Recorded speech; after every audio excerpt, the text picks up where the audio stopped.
From the Kiss 92.5 studios in Toronto, Canada. Are you ready? Ladies and gentlemen. This is Roz and Mocha. It's Roz and Mocha. What's going on? Hey guys, this is Bruno Mars. This is Selena Gomez. The Chainsmokers. Lady Gaga. Calvin Harris. Celestia Cara. This is Ed Sheeran. You're listening to my boys Roz and Mocha. Roz and Mocha. My boys Roz and Mocha. The Roz and Mocha Show. Between Roz and Mocha, who is your favorite? Mocha. Roz and Mocha. You guys are so funny, man. Congratulations, Lisa! Wow! You just won $1,000.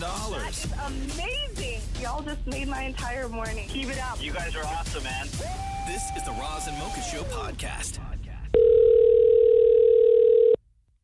Hello?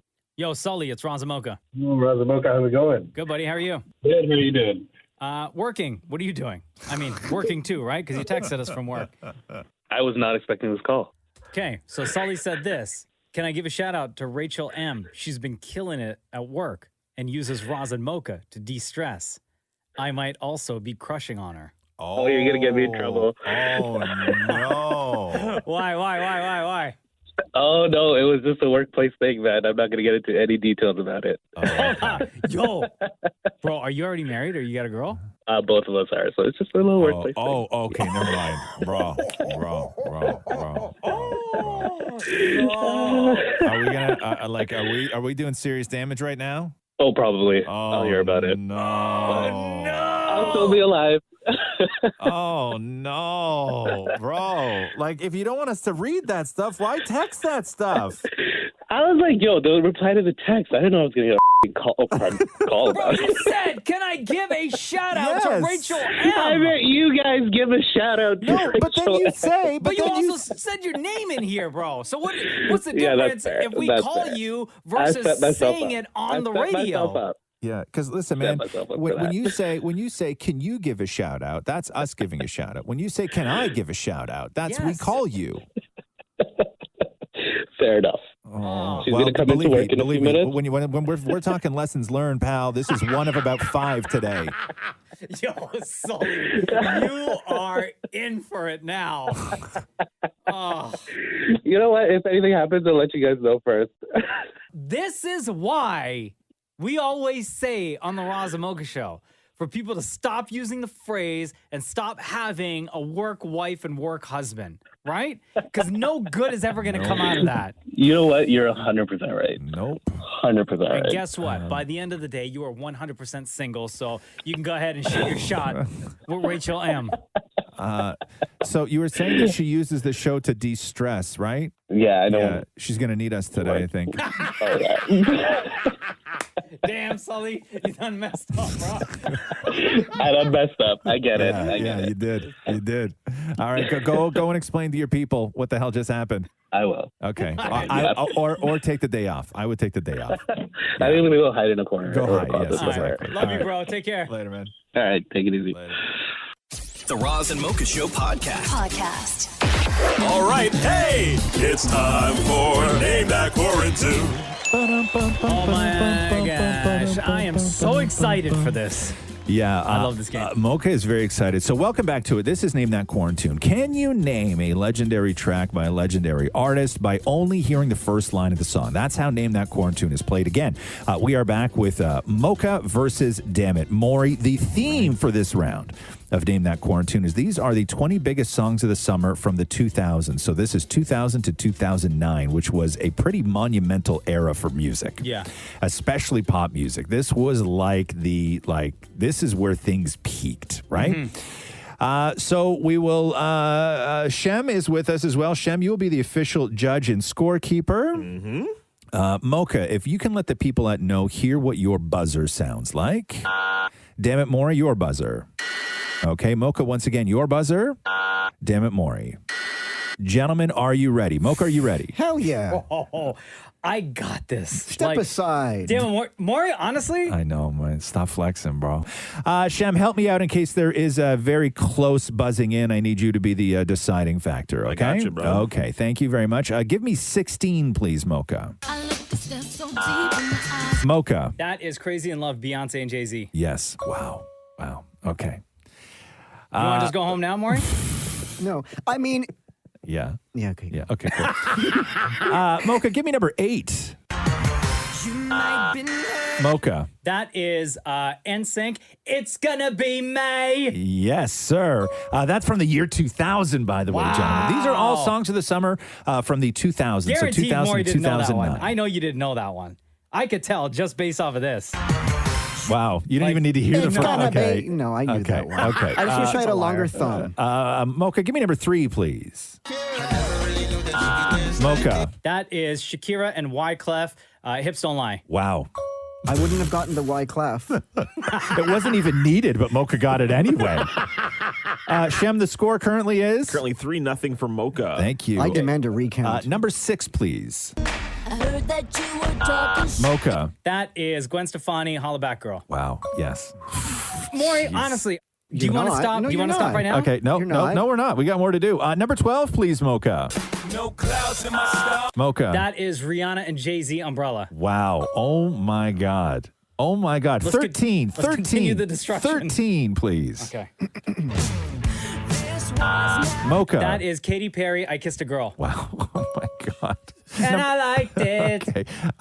Number 15, please. That Oh. is... No, Hold that on. was definitely Mocha. That was definitely Mocha. Sorry, my bad. All right. Go ahead, Mocha. That's Nelly, Hot and Her. Yeah, okay, you're right. Even with the 2 Said R's, her huh? too, so disrespectful. Wow. Look at Maury in Maury's room. He's getting hot and her. Okay. How you feeling right now, Maury? No, I'm good. It's fun to watch this game. Yeah? Okay. Okay. Yeah, you just a spectator, son. The score, Shem? Oh, God. 7-0. Oh, Shem pretending to count. Okay, here we go. Number 1, please. I remember when. Mocha. That is Crazy by Gnarls Barkley. Yes, correct. Oh, my God. Okay, give me number 10 then. We might as well do them all. Mocha. That is Black Eyed Peas, Boom Boom Pow. Right. Yes, Mocha. Point to Mocha. I don't know what you're doing there, Maury. What are you doing? Because if Mocha got it wanted to, wrong, I just wanted to. but if Mocha gets it wrong, you get the chance to steal. I know, but That wouldn't have counted. But that wouldn't have counted, though. I just wanted the people to know I knew. No, well, you didn't, though. You should have buzzed in then. That's how the people know. That's how the people know you knew. 14, please. How you doing?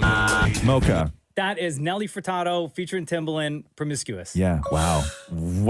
Big up Nelly Furtado. That is a classic. Wow. Okay, give me number 7. Here you go, Maury. Number 7. The smell of your skin. Mocha. That is Big Girls Don't Cry by Fergie. Wow. Okay. Sorry. I'm trying to help you out here, Mar. I know, but isn't one of them Who Let the Dogs Out No, by because Baha Man? That was a summer song. No. Jeez, okay, let's go. Okay, here, Maury. It's anyone's game now. It is. Okay, Maury, give me number 5, please, Mocha. We're running out of songs. I know. Number 5, please. Chill out. What you yelling Mocha. for? Oh, I know this one. No, it's Mocha. Complicated by Avril Avril Lavigne. Yes. So the score, Shem, is 12-0. Oh my. Okay, so this again, if you're just joining us, is Name That Quaratune. It is. Can you name a legendary song by legendary artist by only hearing the first line of the song? And we are doing the 20 biggest songs of the summer from the 2000s. So this is 2000 to 2009. We've almost gone through them all. The score is 12-0 for Mocha. For God's sakes, Maury. Somebody stop the damn match. Okay, like this is like I'm running out of tracks here. Yeah, I get it. Okay, just so you know, we don't have a lot left. Normally, we don't even go this deep, but today I just can't stop. Stop it, both of you. Okay, give me number 4, I guess. I'm a freak to the core. Mocha. Okay. Oh, dun, dun, dun, dun, dun, dun. I know that. Okay, go. Yeah, go. That is Lil Kim and 50 Cent Magic Stick. Yes. Oh, Wow. I didn't know. Wow. I got the magic stick. I know if I can hit once, I can hit twice. Come That is on. I from thought it was- 2003, Magic Stick. I Lil thought it Kim was featuring Take 50 Me to the Cent. Candy Shop. Nope. No. Should we just do one more? You want to just do one more? Just one Okay. more. I'm already dead. You can't kill me anymore. What's the score? Are we at 13 yet, Shem? 13-0. 13 yet nothing. Okay, let's try. Here, 17, please. Mocha. Black Eyed Peas, I got a feeling. Yeah, right. Yeah, sorry. Okay. Wow. That was a slaughter. Yeah. That was an absolute, You can't even identify this body. No, you can't more. You got like hurt. Yeah. Okay. This was probably the absolute worst loss you've ever suffered in Name That Quarantune. Oh my God! Like I feel like I'm being interrogated. Like I will say this. Like this is more, worse than a performance review. It's not even that. It's not even that you got answers wrong. Like you only buzzed in for about half of those. What do you want me to say? Sorry? No. That is how you play Name That Quarantune. The Roz and Mocha Show podcast. Hey man, I'm older than Colin Farrell. Okay. How'd that happen? You're older than a lot of people. Shush, which shush. How old is Colin Farrell? What that was. Hold on. So Colin Farrell today is 43 years old? No, 46, man. Oh, 46. How am I older than Colin Farrell? Why are you I thought so I was upset? younger than Colin Farrell. Well, I don't know. It was I just think- one of those people that I thought I had, like he had like a year on me or so. I thought it was think reversed. Colin Farrell, he looks older than he actually is. I think Maybe because of living. all the drinking Gorgeous. and smoking and stuff, right? Yeah.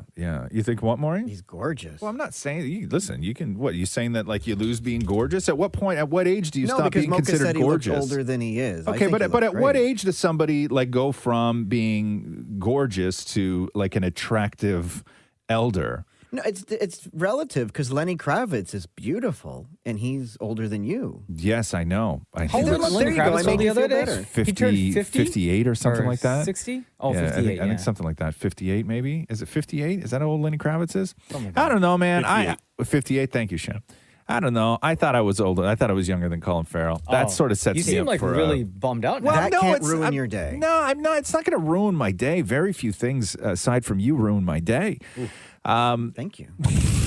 You know what I mean? And I allow it. That's fine. That's on me. I get it. No, but I don't know. I have triggers that will disrupt my enjoyment of life. And it's nothing major, right? Like it's never anything major. It's just something like this where I open up a story and I'm just reading it. It's Colin Farrell, 46. And then I'm like, man, that's not cool. I know. I remember the last time you got upset about this when you found out that you're older than Rick Ross. No, the last time I got upset about this when I found out that I was older than Doc Brown was when he filmed Back to the Future. Yeah, but like... Because he looked old as hell in that movie. Well, yeah, like makeup and stuff. No, he was old. He looked old as hell in that movie. Right? Like, I remember seeing that movie thinking, like, he looked grandfather age. Yeah. Right?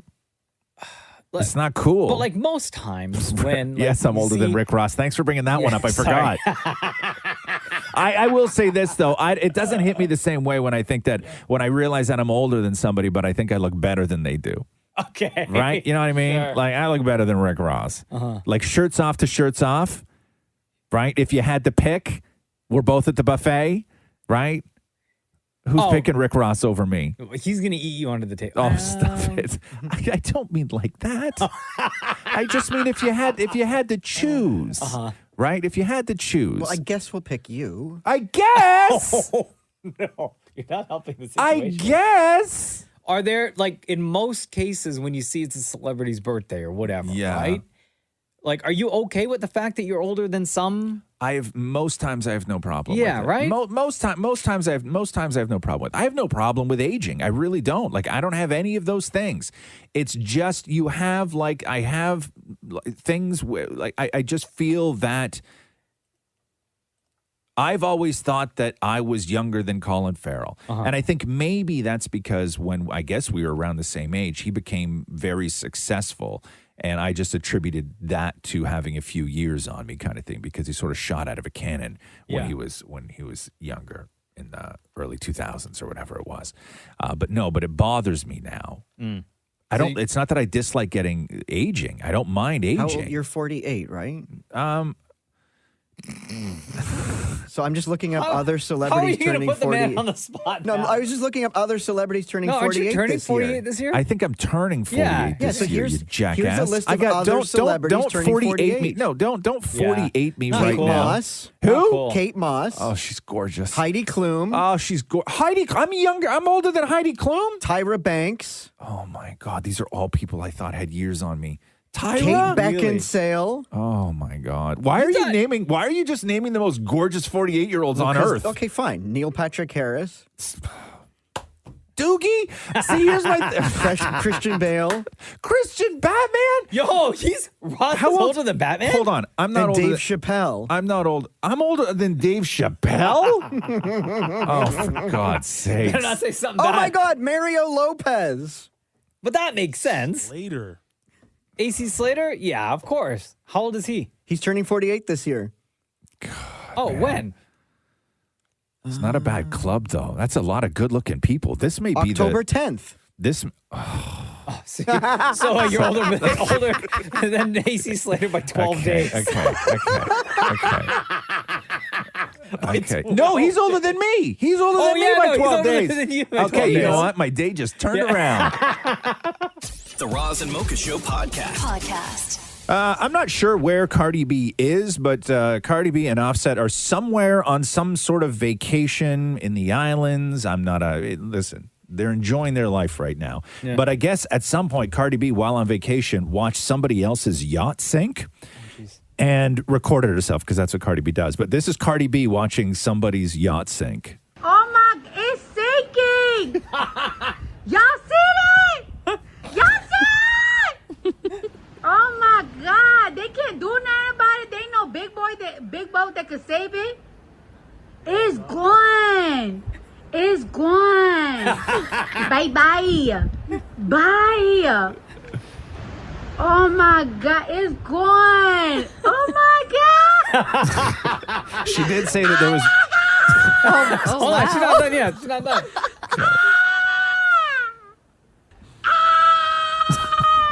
Okay, now she's done. Okay. She did say there was nobody on it, so nobody got Did you see hurt. the video? It actually was sinking. Yeah, no, I know. Well, she's not going to be lying about it. No, like I thought, like a little bit under the water. This thing was like gone. No. Yeah, boats are expensive too, man. Jeez. It's gone. It's gone. She puts a W in there, huh? Gone. The New York accent. Yeah. It's gone. It's gone. Yeah, the second one sounded like she said guan. It's Yeah. guan, right? It's gone. It's gone. I love Anyway, Cardi B. I agree. I love every bit of commentary she gives. The Roz and Mocha Show podcast.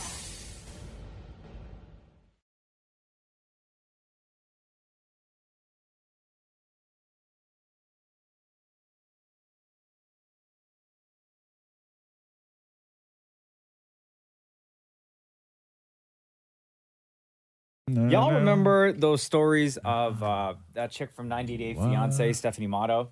We had her on the show. She was the one who was selling farts. Yeah, she made like $100,000. Oh, and then she put herself in the hospital because of her crazy fart diet.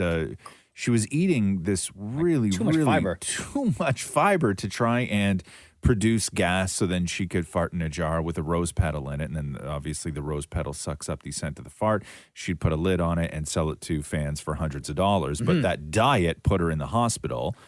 Okay, yes, I remember her. Okay, so she's back at it again with selling stuff. Okay. This time, boob sweat. Boob sweat. Yeah. I could do that. So she is spending her days lounging by the pool, right? Right. Super hot, humid day. Okay. Trying to get as much sweat as possible and putting them into these little glass or plastic vials, right? Okay, yeah. And she's selling her boob sweat now. But how do you do that? Like you sop it up and then wring it out into a little vial? I guess, but Is that what she's you do? And then what do you making- do with it? She's selling between $300 and $500. Or do you attach Her. jars to either one and it drips in? Yeah, I guess. Nah. Like some sort of rain system? No, you know like what I think? Like a cistern? Because I was thinking about this. I feel like, so you get the laying on her back, Yeah, right? yeah, And yeah. sweat builds up. And maybe she takes the little, the opening of the vial, right? It looks like, you know, when you go and you get your blood taken and they fill that little container, that little vial, it's like one of those. Okay. So she probably takes the opening, and I wonder if she presses it up against her skin and then like No. runs it across, so then the sweat just pours. No, that's not an efficient way of doing it because you need a larger mouth if you're going to fill something small, right? Jesus. Stop it, Jesus. It's just bad enough we're talking about boob sweat, guys. Okay, I'm just trying to get to the science of it. It's like, okay, you know when you know how you can catch rain, right? If you have a little tiny vial and you want to fill that with rain, what you want to do if you're in the jungle is you take a big old leaf and you roll it into a funnel and you poke the small end into the little hole of the vial, and then the bigger end up top catches more rain, and you're filling vials much faster than trying to catch rain in the mouth of a little vial. What's she using to funnel then? So I'm wondering if you have some sort of system, almost like a trough system, that would go around underneath where your boob is if you're selling boob sweat, and then the sweat would run into this trough, and then all she would have to do is replace the canisters on the end, and you could probably fill them fairly quickly. Hey, Maury, maybe you should reach out to her, because we've had her on the show before, just so we can ask that one. We just need an answer to that one question. Yeah, the mechanics of it. I need to know the engineering behind the collection. See, I still think she sweat. lies on her stomach with two things attached to either one, and as she's sleeping, it drips in. That's what I'm just talking about. Yeah. But no leaf, like it's just sort of... I didn't say leaf. Like a hook. A hook? A hook? A hook to what? To the bed, and they hang like the beach bed, right? But what collects the water? What collects the sweat? Two no, jars. but what collects? Where does the sweat is on her body? Right, but if she's lying on her stomach, it just drips in by gravity. On her stomach? Huh? Like she's lying on the bed with two holes in the bed. The jars are hooked on the bed. Underneath the bed, they're hanging there. While she's lying on her stomach, No, she needs to be in. No. She needs to be laying on her back, man. Yeah. You need that direct heat, that direct sunlight on your skin in order for Unless you have the heat beads of lamps sweat. under the bed. Okay, now you're like a whole production here, man. I don't You would think go it's that broke selling. extravagant. Maury, you were the only person on the internet that would go broke selling boob sweat. You know what I mean? You would be the only one who lost money selling sweat to perverts. Yeah, you big would. That time. would just be. Everybody else is a millionaire, but your way of doing it, you would go broke. But I'd get more sweat. No, I don't think Well, so. Stephanie from 90 Day Fiance, who's selling That's her boob sweat, interesting. said also that she can't be laying down like by the pool like It's bad for your skin all day. So she's thinking of investing in a sauna to put in her place. Oh, right. Yes. You can get sweat in 2 seconds. Right, but who wants to inside of sit in a sauna. I can't sit in a sauna very long, though. But I'd pass out. She's now selling her boob sweat for $300 to $500. Oh, God. And again, and we've talked to her, and even when she was selling farts, man, listen, you know, this is a world that is exclusively run by women, and power to them, because no man is selling boob sweat to women. No. Like, it's not happening. This is only dudes buying boob sweat from people like Yeah. Stephanie Matto. She's making and if you bank. can, and if you can make it, make it. The Roz and Mocha Show podcast. Stephanie Matto from 90 Day Fiance is making news again. She is the young lady who was making like serious bank on selling her farts in a jar up until the point where she got sick, like really sick during this business venture. I mean, she did it all to herself. Yeah, she created this diet to like induce farts, like to make sure she could get a lot of farts, and then she would put them in a jar and sell them to weird dudes on the internet. And hey, listen, if you can do it, do it. That's my motto in all of this. I have no care in the world what the young lady chooses to do for a living. That is her business. But now the fart business dried up, and I don't know why. And then she went on to NFTs. But now her new business. Can I just play you this real quick Yes, here? absolutely. So this is just something from Stephanie Matto's TikTok, and it's the TikTok voice. But here it goes. Day in the life making thousands of dollars selling my Tata sweat in bottles. Day in the life, making tons of dollars, selling my Tata sweat. So she's selling boob sweat now in tiny little vials. And the question that we had was like, what's the mechanism for harvesting? I need the logistics, like the engineering behind how you actually harvest that to get it. Because she holds up a vial, and like this vial is full. It's got a lot of sweat in there. It's got a lot. And that's like, to me, seems unreasonable. By the way, she's selling it allegedly, we'll find out in a second, for $300 to $500 Oh, a vial my God. to people. Stephanie Matto, welcome back to the Roz and Mocha Show. How are you? So how many jars of boob sweat am I putting you down for? Oh, please, girl. Okay, so here's the question that we had before we get into the sort of people and everybody else and everything that you've done. We need to know about the engineering behind this, okay? So when I saw you hold up a little tiny vial, and the conversation that we had was, how do you harvest the sweat to get it into that vial? Mocha had said that you probably just take it and run the tip of it, like the opening of it, along your body and just scoop that way. And I said that doesn't seem efficient, that you would have something that catches it that's a larger opening and then deposits it into the tiny vial. What are you doing to harvest harvest the sweat. Yes, exactly. So, I mean, it really is, exactly that. You are running it against your body, and it has a lot to do with the weather conditions that day. So it does have to do with the humidity. I have to be in direct sunlight, and sometimes it is, movement. So I'm doing jumping jacks. I'm in my yard. I'm running around. So I am trying to produce as much sweat as possible. So that's, it's pretty much that. It's a painstaking process. And then you're just literally just moving your body and just drip by drip into this one little vial? Yeah. Oh, Stephanie, I could come up with a way more efficient system. So, a way more efficient system. In one kind of sweat session, how many vials are you filling sweat into? So one vial takes me anywhere from 15 to 30 minutes. Oh, wow. So, I mean, yeah. So it's taking me a pretty long time to do, and I'm out there pretty much all day. But I have no complaints because, I just got this brand new in-ground pool. I'm out there all day. I'm enjoying the sun. I'm out there with my dog. So it's it's kind of enjoyable. I'm out there also doing my work. I'm there with my laptop. Did you pay for that brand new in-ground pool with the money you made off selling farts? Yes, I did. Wow. Girl. Yo, level up. Holy business woman right there. Oh, my God. Is it true? Exactly. Is it true that your latest business venture has taken off so much that you're thinking of putting in a sauna in your place so you could get a little sweatier a lot quicker? Well, actually, 2 days ago, a black bear came into my backyard and it shut down business for a day. I couldn't be in my backyard producing my sweat jars. So I actually had one of my clients. He told me that he was going to buy me one of those built-in saunas that you can buy online and have it installed in my house. So I'm actually considering his offer because it does seem a lot more efficient. And what am I going to do in fall, in wintertime? I can't just go out of business then.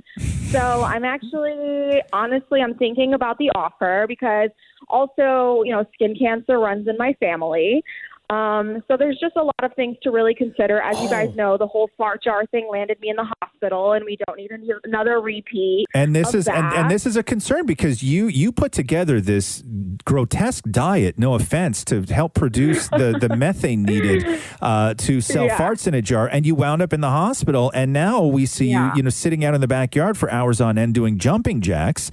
Exactly. This you have to think of your health. What about, Stephanie, have you ever seen boxers or MMA fighters when they're training and they're looking to drop weight? They wear those, they look like garbage bags, right?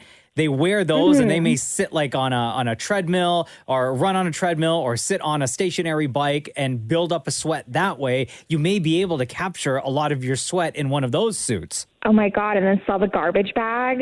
Oh, no, that's disgusting. You are a wild one. And again, we've said this many times to you, Stephanie.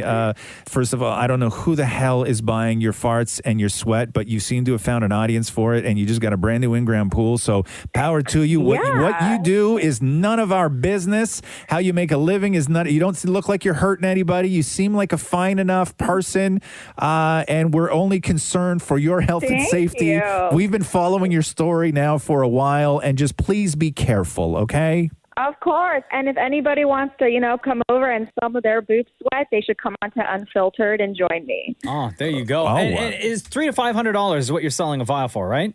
Yes, $300, $500, depending on how much is in the vial, because, sometimes I collect a little bit more in each one, a little bit less. So, I'm trying to also give some people a discount. I know that times are tough right now, and I'm trying to give the working class men inflation. A discount. And real quick, can you give us an estimate on how much you've made so far by selling your sweat in a jar? The most I've made in a single day is $5,000. Damn, so girl. It's pretty crazy how much there's, possible to be made. Stephanie Matto, you got the cheat code for this, girl. Stephanie, stay hydrated, okay, hon? Thank you. Okay. Have a good summer. Okay, you too. Thanks for joining us on the Roz Mocha Show. All right. Bye-bye. The Roz and Mocha Show podcast. Where are we here? I got a new poll. More than 1,000 people who are in serious relationships 97% of people admitted to arguing with their significant other. 16% of people say that they argue once a week or less. Another 16% that say that they fight multiple times a year. Now, on the flip side, 8% of people said that they argue at least once a day. 11% said multiple times a week, and another 11% said that they fight once a week. We had a huge fight last night. About? How Matthew talked to a woman about her dog. And I didn't take his Like a side. stranger? Yeah. I took her side, and we didn't talk for the rest of the walk. What happened? And why was he all up in some next Her lady's dog, business? Well, her dog wasn't on a leash, and Okay. Matthew didn't appreciate that she didn't have control of her dog, and the dog was growling and all over Andy. Mm-hmm. And Matthew got super angry at her and was like, have control of your dog, blah, blah. And I was like, you mean you could have said that a little bit nicer to her? Like, I mean, she seemed nice. She took her dog away. He's like, whose side are you on? Oh, Blah, blah, blah. And wow. I'm like, Okay. oh, no. Okay. Deepa? Newlywed? Like, what is multiple times a year? Like, So multiple times a year. Some people say multiple times a week. Some people say multiple times a day, Maury. Yeah, right there. No. Okay, so let me ask you this. Well, then. Deepa, if Let me have ask to you this. Then you don't fight enough. Let me ask you this. If you had to put a list together, as they did here, of what are the things that couples tend to argue about the most? What are these sort of things that trigger arguments in a relationship? okay. Yeah. I think when we moved in, it was decisions about furniture and decor, and then building furniture. Okay. Those were the two big things. So and you that's guys are basically fighting like college students. it. Like you guys are arguing over who's putting the Billy bookcase together. Yeah, or like, can you not follow instructions? Like, Yeah. Right, okay. IKEA gave us the instructions with all the pictures Okay. right there. So, here's the things that people tend to argue about. All these people that they polled said that these are the things that they argue about the most. These are the most sort of argument triggers when, as soon as this comes up, an argument is going to happen. On the list is the amount of quality time spent together. Ding. Family. Ding. Household chores. Ding. Anything, Deepa? Maury's running the table here, going 3 for 3. And I've never won this much. Communication styles. Ding. Money. Ding. Why am I the only one dinging? Yeah. I can't It's not good, Maury. Yeah, not good. yeah. Don't make Shem feel bad, Maury. Okay. And Shem's like, I wish I had somebody to fight with. okay, and this is the one, Maury. This is the sort of big one on the list, which is tone of voice or attitude. Ding, ding, ding, ding. The Roz and Mocha Show podcast. Hey, did you see the story of this Russian plane that got this massive parking bill at Pearson Airport? What? No. So there's like a Russian cargo plane, I guess, stuck at the airport, and it's huge. It's like the largest of its kind, and it landed in February. It was coming from Alaska and then was going back to Russia, just like cargo and other stuff and everything else.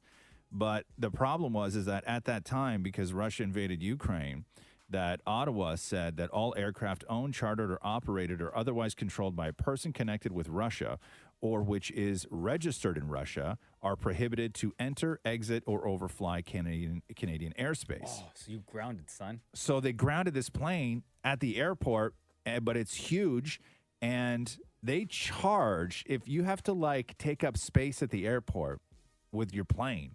Oh, okay. Hold on. Yeah. Let me figure this out. Yeah. Since when? February. What's the most expensive parking ticket you ever got, Maury? Parking ticket? Yeah. $400. Jeez, that's a lot of money. That was parking in a handicap loading area to go and buy magnets. Right. I remember that. You ever get a parking ticket, Deepa? Nope, clean record. Well, we don't. Come on now. It doesn't go on you. It's not like it goes on your record. You don't say clean Well, record I like you're mean, better in than all of terms us. Never had a parking ticket? I'm not saying speeding Never. or reckless I have 4 driving. right now. Yeah. Oh, geez. Yeah. Still. Okay, so for this big Russian airplane to be stuck at Pearson Airport in Toronto since February, I'm going to say they got charged like roughly $1,000 a day. So I'm going to estimate like 80 grand. $93,000. $93,000. And my favorite part of this story is $93,000 plus GST. Have they not learned anything? Like, you gotta charge taxes, man. Yeah, it's 12 grand in GST. all you do is like go every day, go there and just move it to another spot. No, you can't. It's just the space. That's what you do in a parking lot. Yeah. You move your car to another spot. No, the only way to move it to another spot is to move it to Russia, and they can't do that. They charge them. They charge them 74 cents a minute. Oh, damn. Oh, my. So all those, when you drive by the airport and there's those planes that are just all lined up like by the fence, they're all paying? Most likely, yeah. I mean, if they're not going anywhere, but I think that it's the size of this plane and where this plane is, because there is no, like, it's not like they rent space there. Like a lot of those planes, like just that space they occupy is sort of their space to occupy. Yeah. They're part of fleets. They're frequent, whatever it is. But this is like not native to the airport, and so they get dinged with 74 cents a minute. So what about the pilot and crew of that plane? Like, where are they? I think maybe they were They could allowed fly- to they fly. could fly back on They like could fly another back. airline. But I But don't they have know. to like reroute. But I don't know if they were actually allowed to fly back, though. Yeah. I don't know. So who know. pays for this? What's that? Who pays for this? Well, Russia got to pay for it. Right, yeah, whoever's They're gonna like, have to start a GoFundMe. believe me, Maury, like if Russia's to start a GoFundMe, their plane in Toronto is going to be on the list. It'll be very low on the list. The Roz and Mocha Show podcast. Roz and Mocha's Hell of a Story. Hi, Elena. It's Roz and Mocha. How are you? Good, thank you. How are you? We are doing great. We're excited to talk to you. Let's get into it. Hell of a story. When and where does this take place? Okay, so this took place about 6 years ago in Las Vegas All right. for my 21st birthday. Oh, here we go. One of my favorite spots to be at in the entire world. Okay. So you decide to head to Vegas for your 21st. Who's with you in Vegas? Me and two of my really good girlfriends, we're ready to go all out. Okay, and you've known these two girlfriends for how long? So one of them I've known since elementary school, one of my best friends still to this day. The other one I knew for a very long time, dating one of my best friend's boyfriends. Nice. So when you're in Vegas, you know that these, like whatever happens in Vegas, these girls aren't going to crack, right? Like they're secret keepers. They're your vaults. Yes. What happens in Vegas is there. So you guys are in Vegas. What's the plan when you get there? So we booked a 8-day trip, 7 nights, 8 days. Oof. Our plan was just to go.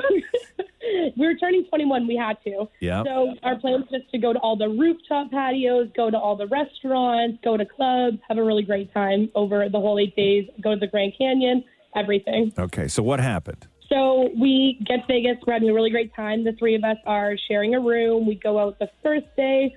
We have a really nice dinner. We, get a lot of drinks, and then we go to sleep.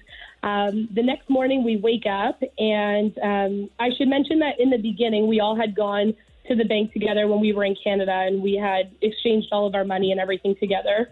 So we all had some American bills of different kind of, some 10s, some 1s, some 5s and everything, some 50s. So I am a little bit OCD, so I made an envelope for every single day of exactly how much money I was going to spend. So it was $150 a day. So the next morning I wake up and I go into the safe that we were all sharing, and my envelope has some money missing for the second day, and all my two other friends as well. So there was money missing from everybody's envelope. And we were like confused, but then thinking, we're in Vegas, we're having a good time. I'm sure that we just used some of our money. Mm-hmm. Not a big deal. And then, we all go out for a nice lunch. We enjoy the day. We go out for a second night partying, having a great time. And then the next morning, so day 3, we wake up and it's the same thing. Like we have money missing from all of our envelopes. So it's a little suspicious. We go online and we do some Google searches, and it says that apparently, in a lot of these resorts in Vegas, the security team or the cleaning ladies have access to your room. So in the past, there's been incidences where they go into your safe. So, Alana, so you're the girlfriend one of the girlfriends that you're there with who you've known since elementary school. Her name is what? Taylor. And then the other girlfriend that was the girlfriend of a really, really good friend that you've known for a while. Her name is what? Joelle. Okay, so you, Taylor, and Joelle all wake up, go to the safe. You all have money missing from the safe, and then you call what? Down to security. Yeah, and we're like, hey, there's money missing. Security is really great. They're like, we're really sorry. We're going to start an investigation with everybody that's entered your room in the last 2 days. Gave us some little credits to use in the hotel for breakfast and everything. And then it's still day 3. We all go out and we go to a liquor store nearby. Nice. And I noticed that one of the girls, Joelle, she pays with a $50 bill. But when we all went to go get cash together, she never got 50s. Oh, so no. I'm a little skeptical, but I'm like, you know what?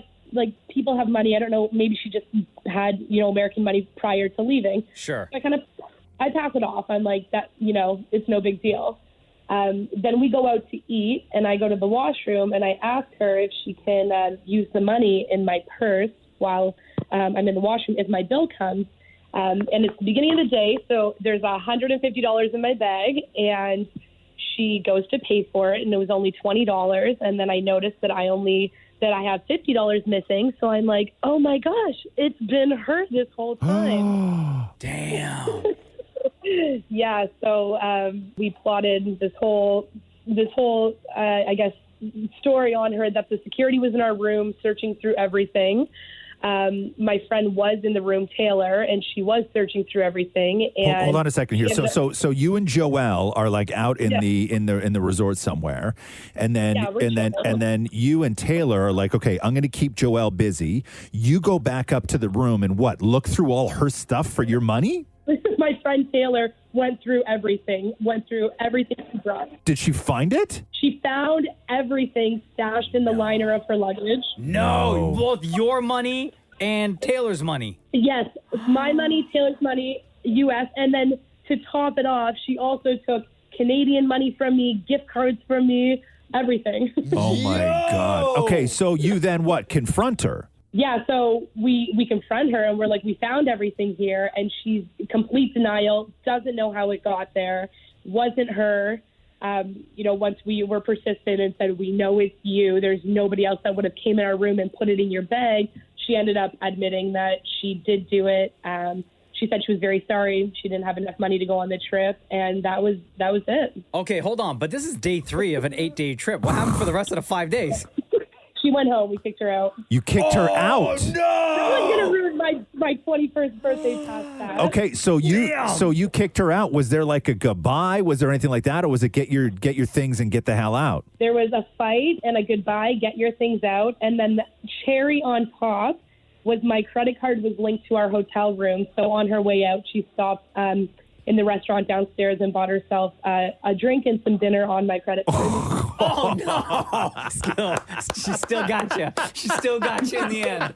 Damn. Oh, no. Damn. Well, Alana, that is a hell of a story. Thank you so Wow. much. Sometimes it just be your own, huh? Thanks, Elena. No problem. Take care. Bye-bye. Bye, girl. The Roz and Mocha Show podcast. Hello, Roz and Mocha. What's up? Not too bad. Just waiting in line here at the passport office. I'm screwed. Traveling on Thursday. Damn. So you're traveling in 2 days, and you're waiting at the passport office. What's your name? My name's Sanjay. Are you waiting a passport for yourself or for like your family? Oh, absolutely myself. Oh, okay. Where are you going not to? In this line for anybody else. I was going to Dominican on Thursday with friends. Oh, okay. You're right. But we booked the tickets in February. And I don't know why I thought I had a 10-year passport, and I checked the passport literally on Sunday because I was getting my ready. I'm like, oh, shoot, my passport's expired. I'm screwed. Oh, no. So what's the game plan then? You're going to obviously wait in the lineup until you get in, and then do you tell them that you're traveling on Thursday, so you need this ASAP? Yeah, so apparently what I'm hearing is that if you are flying within 2 days, they will expedite it, and you can get it the next day. Damn. Yeah, we were talking about that yesterday. I had to do that one time. Yikes. They were not prepared at all for the amount of people coming out of COVID that were going to need new passports. Like, not at all. Yeah. And when you get to the airport, it's crazy because people are now, when you land in Toronto, because Toronto still has all these ridiculous COVID restrictions at the airport, people are landing from long flights and having to sit on their plane at the airport for 2 hours before they're even allowed into the customs line. That's so crazy. God. So what's the wait time like for you? today. What do you think? I do not expect to get out of here anytime before like 3 p.m. I've been here since like damn. Yeah, it's Yo, fun. so did you have to take the day off of work for this? I did this morning. Like I didn't tell my boss ahead of time. I was just like, I woke up this morning and I realized, texted him. I was like, yeah, there's probably no them. Hey, can't you pay somebody to wait in line for you? That's what I do. Actually, funny enough, there is a dude at the front of the line who comes here every single day at like midnight, and then he will give up his seat for $1,000.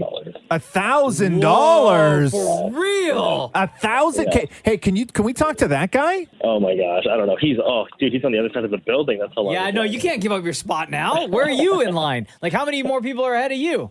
Oh, maybe like 80. Yeah, no. How many people You are can't- behind you? You can't get out of there. Another like 40, 50 people. Oh my God, and it's still early. Wow. Yeah. But looking at the lineup right now and looking at the estimated time that you're going to be there today till 3 p.m. and you've been waiting since 5, in your mind, you must have contemplated like $1,000 to pay someone to wait in line for you is probably worth it. Absolutely. Yeah. I thought about it. Yeah. The other thing is that, but there's still a chance that I don't get the passport. Yeah. Even if I do it, and I'm just like, I already spent the money on this trip, and it's like, if I don't get the passport, it's money down the drain. That guy at the front of the line, right? So, Yeah. does Yeah, he yeah. how does he get the money? Like, is this prearranged beforehand that he's waiting for somebody, or is he just hoping somebody at the back of the line will wander up to the front of the line, and then he'll say for $1,000 you can have my spot? Yeah, I think that's what it is. I think he's just waiting for someone to be like, hey man, I'll buy your seat from you. Yeah, and you know what? There are people every single day that probably pay him, which is why he's so confident to get there and wait at midnight because he knows guaranteed he's making Someone's gonna $1,000. give in. Yeah. Totally. That's a good racket. Jesus. Damn, Sanjay. Well, good luck, bro. Yeah. Well, thank you guys. I'll be listening all day. Yeah, right on. Yeah, Holmes. you have no choice. Yeah, I guess. Hey, before we let you go and before you go on your trip between Roz and Mocha, who's your favorite? We gotta go Mocha. You know, my West Indian bro. Yeah.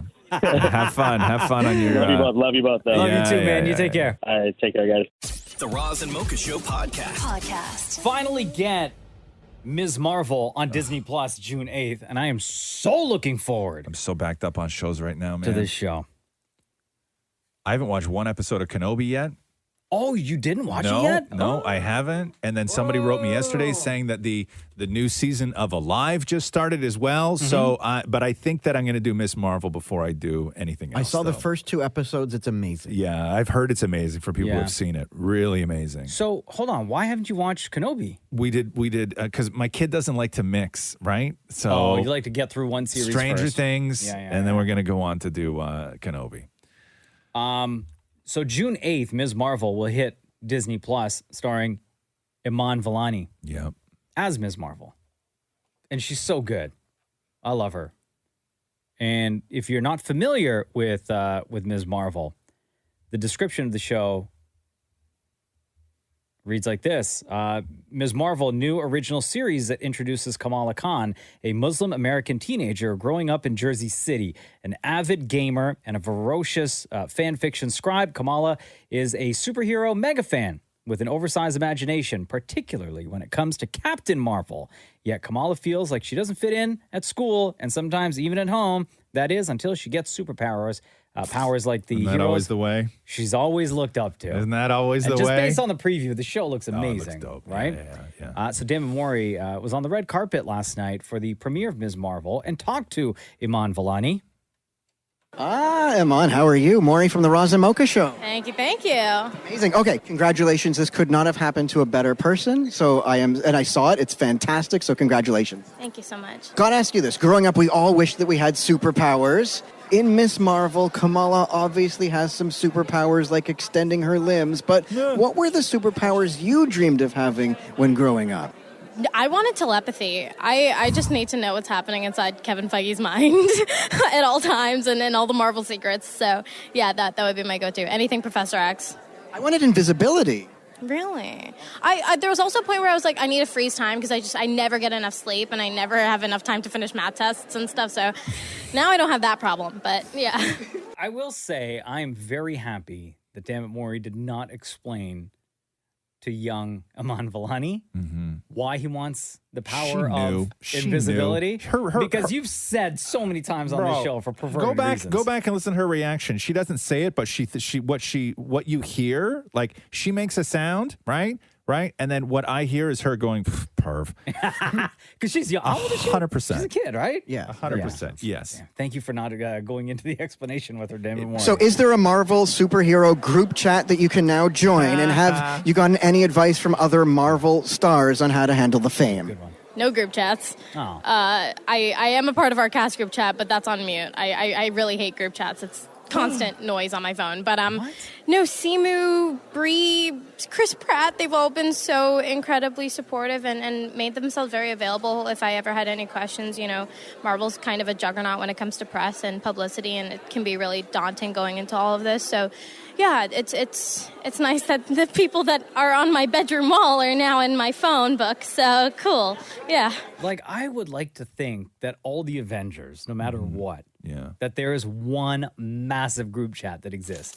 And anytime a new character gets introduced, they get added. And then everyone's just like so welcoming. No, I don't. There has to be some sort of trial period, though, right? Like how long? Like what's a probation? Is it That's a okay? good Hold on. question. That's a good question. So is it based on? There's two things you can base it on, right? Mm-hmm. Your probation period to get into the Marvel group chat. Would it be based on success of that show and or movie, right? Or would it be based on you as a person on set and the way you like were treating other castmates and like crew and stuff like that? How you are as a person in real life? No, I think it's tiers. I think it's like first generation, second generation, third generation, right? Like I'm more than positive that the originals are all in a group chat together. That Robert Downey Jr. and Captain America, that guy and Thor and Hulk, they are all Black in Widow. one. Yeah, they're all in one. Like guaranteed, they're all You think in Black one. Widow got kicked out of the group chat though? No, I think Jeremy Renner did. I think if anybody got kicked out, Hawkeye got kicked out. Oh, no. This is Damnit Maurie talking to Ms. Marvel, Iman Vellani. Again, the show premieres on Disney Plus on June 8th. What do you want Marvel fans to take away from this when they see it for the first time? I hope they're encouraged and motivated by Kamala's story to just continue living in Fantasyland. It's a fun place to be and thrive in. And the show really goes and appreciates fan culture in a unique way that kind of elevates Kamala's story. And you know, Marvel is their fans, and their fans are Marvel. All those people who are breaking down trailers frame by frame, breaking down posters inch by inch, you know, making fanfic and fan art and cosplays, that's Marvel, and that pride and joy is totally, you know, displayed in our show in a really wonderful way.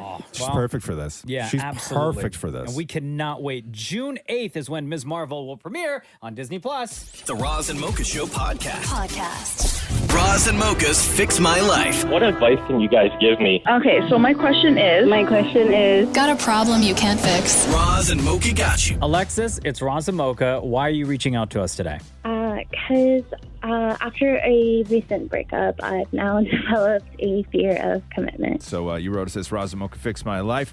I was in a 5-year relationship with someone and it ended 2 years ago, but I've been struggling to be in a relationship since. Once I get super close to someone to the point where it's about to get serious, I end things, back off, and eventually ghost them. My family and I were talking about a future together with this guy, and at the time, he was definitely someone I saw as a marital partner, but ever since the breakup, I've just been pestered and pressured into getting into a relationship and settling down.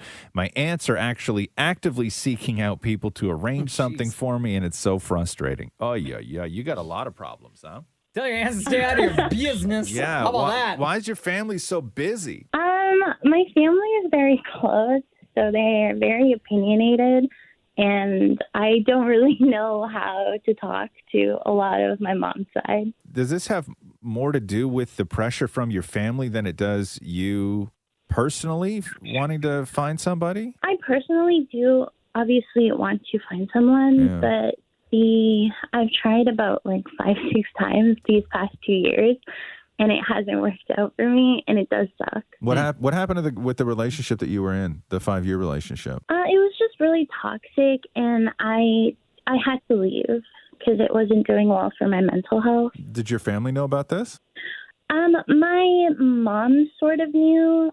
I gave her like glimpses of like certain scenarios, but I didn't really talk to the rest of my family about it because it wasn't really their business. I think that you're probably still need to recover from that. If you got out of a toxic 5-year relationship, jumping back into something, I don't think you should be so hard on yourself thinking that you need to act a different way. I think that you're still dealing with what that relationship did to you. How long or how quickly after the 5-year relationship ended did you kind of get back into the game? I think I waited a good 6 to 7 months before I started dating again. So what is it about these relationships that you're getting into that is making you then want to back off or push them away? Is it that it gets close to the point where it is serious? Yeah, like usually when the other person tells me how much they really like me and how they want this to move forward into something serious, there's like a switch that flips and I totally want to back off and I don't know what to do. So I sort of say, sorry, this isn't working for me. And then I stop talking to them. So are you doing this because you don't feel the same way about them that they do about you? I genuinely actually don't know. Like there's a few times where I've been really upset afterwards. I've done that, but I don't think personally I've been able to like handle trying. Is it because you're scared that the same thing may happen in these relationships, these new relationships that happen in the 5-year one that ended? Yeah, that one affected you like big time, right? So every single relationship that you're going to have now moving forward is going to be compared to that, and more importantly, can be compared to how terribly it ended. Yeah. Do you think you're self-sabotaging? Sometimes I do, yeah.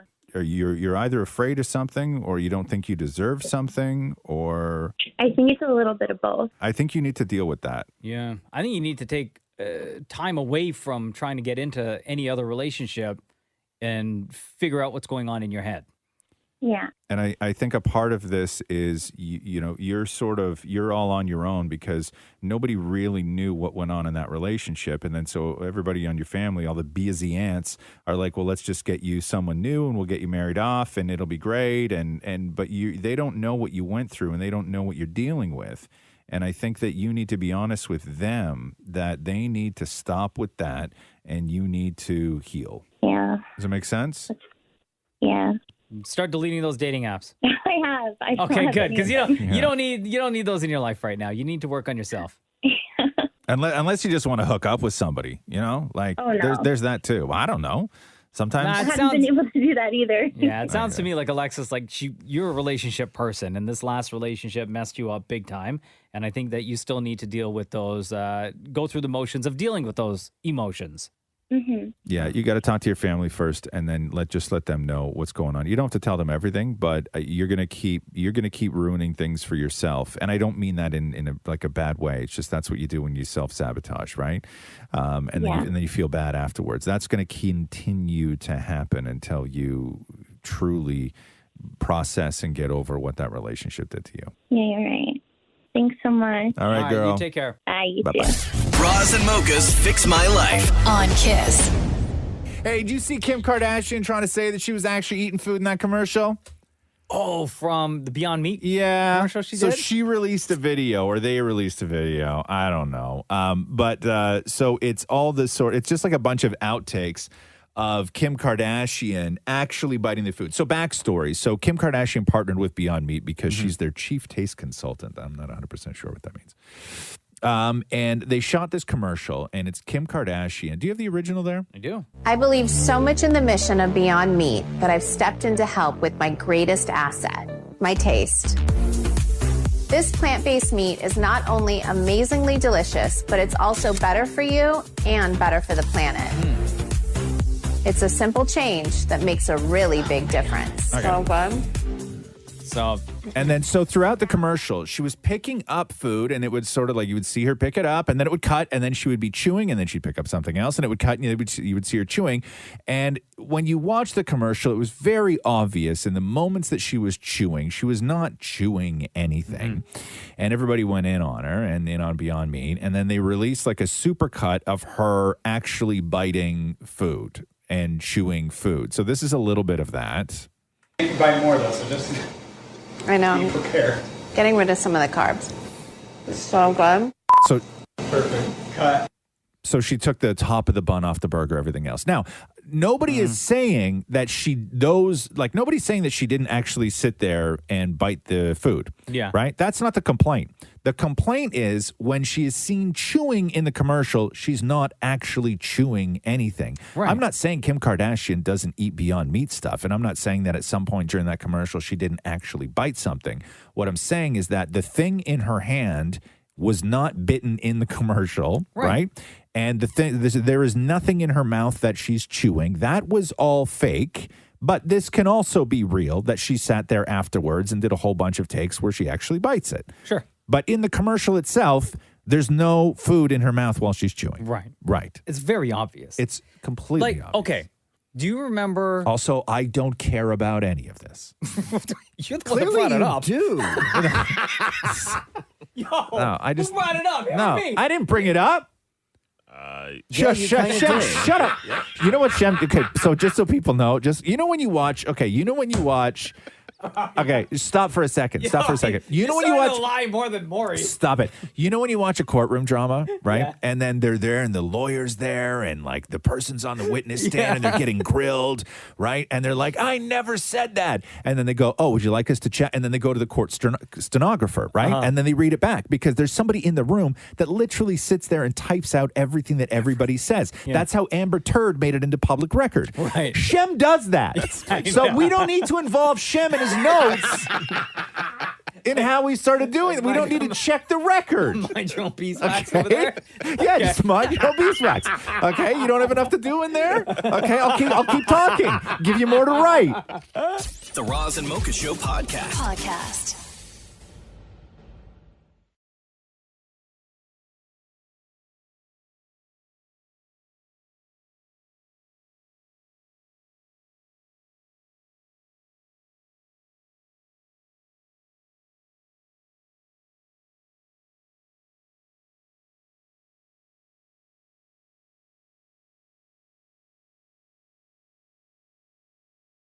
For some strange reason, the company that owns the rights to all things Elvis, the licensing company, has said to all the venues and wedding chapels and places in Vegas to stop. I heard that. So no more Elvis Vegas weddings. No. Because isn't that what Courtney and Travis Barker did for their first of 3 weddings, I think, that they've had so far? Yeah. So it says here the licensing company that controls the name and image of Elvis is ordering Sin City Chapel operators to stop using Elvis in themed ceremonies. Authentic Brands Group sent cease and desist letters in early May to multiple chapels, which are expected to be compliant as of now. In Vegas, the wedding industry generates $2 billion a year. That's billion with a B. Yeah. And officials say Elvis-themed weddings represent a significant number of these ceremonies performed. That's insane. I wonder why, though. They never said. In this article I'm reading, at least, it never said. It just like gives a little bit more detail into some of what the letter says, the cease and desist letter. Because that's a big hit, because there's a lot of people that specifically go there. And even if it's not a legal sort of real wedding. Sure. It's all part of the gimmick, the Vegas gimmick, right? Yeah, but there's a lot of people that go there to just do the Elvis wedding, right? Yeah. Shem. My ex-father-in-law wanted us to do a Vegas Elvis wedding. We got married in Vegas. Yeah, and he wanted us to do it. He was really big on that, and I was like, "You must be out your damn mind." My brother and his wife got married in Vegas. At an Elvis thing? No, because Leanna, his wife has family there, and so they all went down. We all went down, and Roxy learned. My kid, it's such a funny story. My kid learned to crawl on the floor of a Vegas hotel room. That's the first time she ever crawled. Was on the floor of like one of the suites at Bally's. Oh gosh! Like one of the hotels that's been there, hands? bro. because this gets even more gross. Because in the house that we have just like big tile floor everywhere, right? Like limestone floors everywhere in the house. And when my kid was a baby, we were doing a house reno, and so anytime she got sort of like into the mood to learn to crawl, I would just push her butt down. Oh, no. So right, so she wouldn't Not she yet. wouldn't crawl. It was just too dangerous, right? And then if she ever tried, the floors were too slippery and she could never get a grip. Aw. So the first time we took her, when she was in Vegas and we were at the hotel, I put her on the floor and it was the first time her little knees had ever hit carpet. Oh. Right? Life-changing. Like game-changing. Right? And then she was just off to the races as soon as she was on carpet. And then I started realizing what else has been on their knees on that carpet before. Right? Oh, so And I gross. was like, this is so gross, but I was so proud. I'm like, get up, keep going. Don't fall. Don't fall. Whatever you do, don't let your lips touch the carpet. Do not. The Roz and Mocha Show podcast. Roz and Mocha's Fix My Life. What advice can you guys give me? Okay, so my question is, Got a problem you can't fix? Roz and Mocha got you. Casey, what's going on? It's Roz and Mocha. hey, Roz and Mocha. How are you? I'm good. What is the dilemma that your family is going through right now? My family and I have been contemplating getting a dog. Yeah, you wrote it says, Razamoka fixed my life. We have a 5-year-old daughter who is dying for a companion. She literally pretends to have an imaginary dog and plays with it in the backyard. It breaks my heart. My husband and I both love dogs, but we also love traveling and worried that the dog would limit that aspect of our lives. We've weighed every pro and con and just can't decide. When do we know you're truly ready for a dog? Have either of you owned a dog before starting your family or before even getting together? We've owned dogs separately. I had a little cockapoo. He had a Great Dane. So you know, like all the responsibility and the, financials that go into owning a pet, right? Yes. Do you want a dog? I do. We do. But there's so much going on in life right now, and I think we've both been pent up during COVID. We want to get out. We want to travel. We're still on the younger side, so we want to start our own business. Mm-hmm. And it seems like unpredictable. I mean, if you can do all of that with a kid, you can do all of that with a dog. Mm-hmm. Yeah, that's true. But that said, I have 4 cats, right? Yeah. I had dogs growing up. We had dogs. And for me, the idea, because we talked briefly about getting a dog with rocks, right? Yeah. And I don't have minutes in my life where in the morning I'm out walking a dog. Right. And in February when it's minus 30 out, do I want to, after dinner, put the leash on the thing and take him for a walk around the... No, I do not want to do that. At all. I don't. You're talking my life. Yes, I And know. We got Casey. We got 2 dogs at home. Yeah. One's almost 10. The other one just turned a year old. So Yeah. the I love dynamic dogs. in the house, is wild. I love dogs, but because I know that commitment. I know you talk to a kid and the kid is like, oh, I'm going to take it out all the time and I'll treat that. Listen, it's on you, okay? Yeah. It's Oh, it going to be on totally is. you. And so for me, as much as I love dogs, okay, like I can go away for the weekend and have somebody come in and throw cat food down for the cats, twice a day, right? That's easy to find. Getting somebody to look after a dog for you is far more difficult to find. True. And I just don't have it in me to do the legwork that it takes to own a dog. Yeah. That's just me. You brought up like having, the same as having another kid, right? Because Yeah. it basically is, Casey. And like having dogs growing up and your husband having a dog growing up as well. It's just another added responsibility. And I think that if you're not at a point in your life right now where you can provide for another living thing in your house to get it fed properly, exercise properly, and spend that quality time with it, then maybe it's not right now. But when do you know it's right? Like, Mocha, when you got your first dog and then your second, when did you know it was time to pull the trigger? I just feel like you're never ready. You never will be ready. Both times, not ready. Because I had never had a pet growing up. I never had a dog. I had no idea what the responsibility was going to be like. Jenna grew up with dogs her entire life, right? Dogs and cats, actually. Yeah. So I was kind of just following her lead. But for me, Casey, I was in for like the biggest shock when it came to, especially with a puppy, when Yeah. it came to bringing one into the house and all the responsibility and the price tag that goes along with it. Because Yeah. you got your vet bills, you got your food, you got toys, you got all sorts of additional expenses, right? So Yeah. it's whether or not you can afford to bring a pet into the home as well. You want to get into this more? No, I'm dialing in to be on FML right now. Okay. Where were you guys before I bought Andy? Bro, we had 5 years of conversations about how you were going to hate it. Holy jeez, it's a lot of work. It's a lot of work, huh? And our dog only eats expensive meats like venison. So I was telling Shem, our like dog food bill is like hundreds of dollars. Yeah.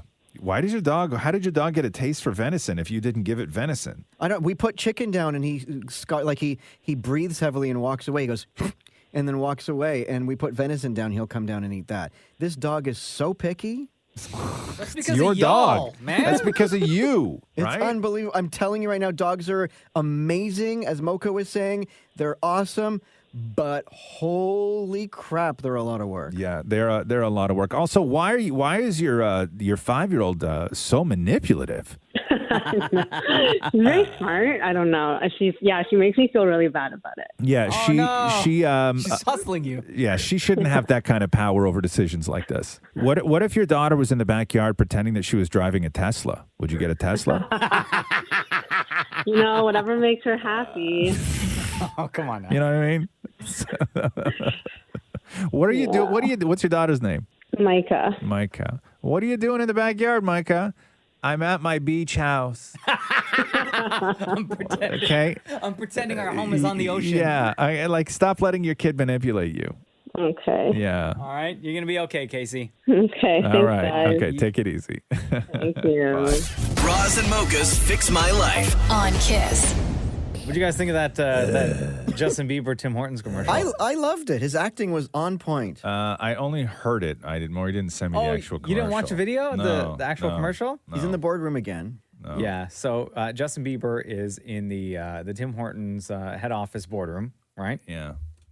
And it's completely dark, and he's standing in front of this giant canister. Okay. And then the woman that he co-starred in the last commercial with, I think her name's Pam. Okay. Right? Lights are off, and it's the end of the day, and she's leaving the building, walks by the boardroom, and notices Bieber standing there in front of the giant canister in the dark. Right. And she's like, huh? Hello, Pam. Justin, what are you still doing here? Job's not done yet. What do you mean your job's not done yet? I haven't tried the final product. Oh, no, that takes 16 hours for it to steep before it's ready, so we can just, call you back in 15 hours. Yeah, not a chance I let someone put their lips on the Boob's brew before this guy. I'm a stan. Good night, Justin. Don't forget to lock up. Okay. Dream about Timmy's. I will. Love you. I love you too. Okay. I'm glad you said it first. Now, that one was really Way to go.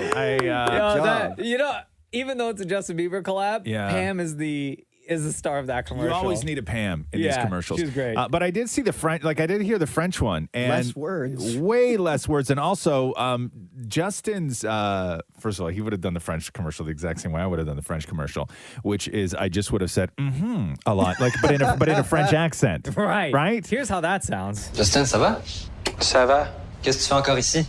Ah, tu regardes ton propre café infusé à froid en train d'être infusé. Hein? Tu peux pas attendre qu'il soit prêt, tu sais que ça infuse pendant 16 heures, cette affaire-là.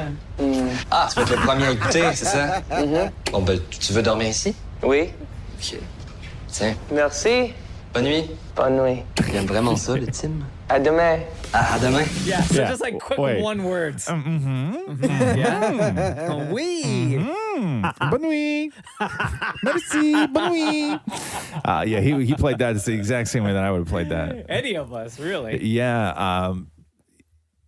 They wanted me to go and try that. I'm brew. doing that Are you tomorrow. doing that tomorrow? I was going to write them back and say, nah, I can't go, but I'll send Maury. I'm going at 1:00. You're going to go? I already good. I replied. Oh, you did? Yeah. Okay, then I don't can't- need to. No, I just said I can't. Oh, okay, good. Yeah. Oh, I'm happy I- to. I figured Dan Maury would Yeah. go. I Anyway. mean, I don't even like iced coffee. I'm having one right now, literally. Are you really? Yeah. The Tim's one? No, Starbucks one. Because they put chocolate in theirs. Tabernacle.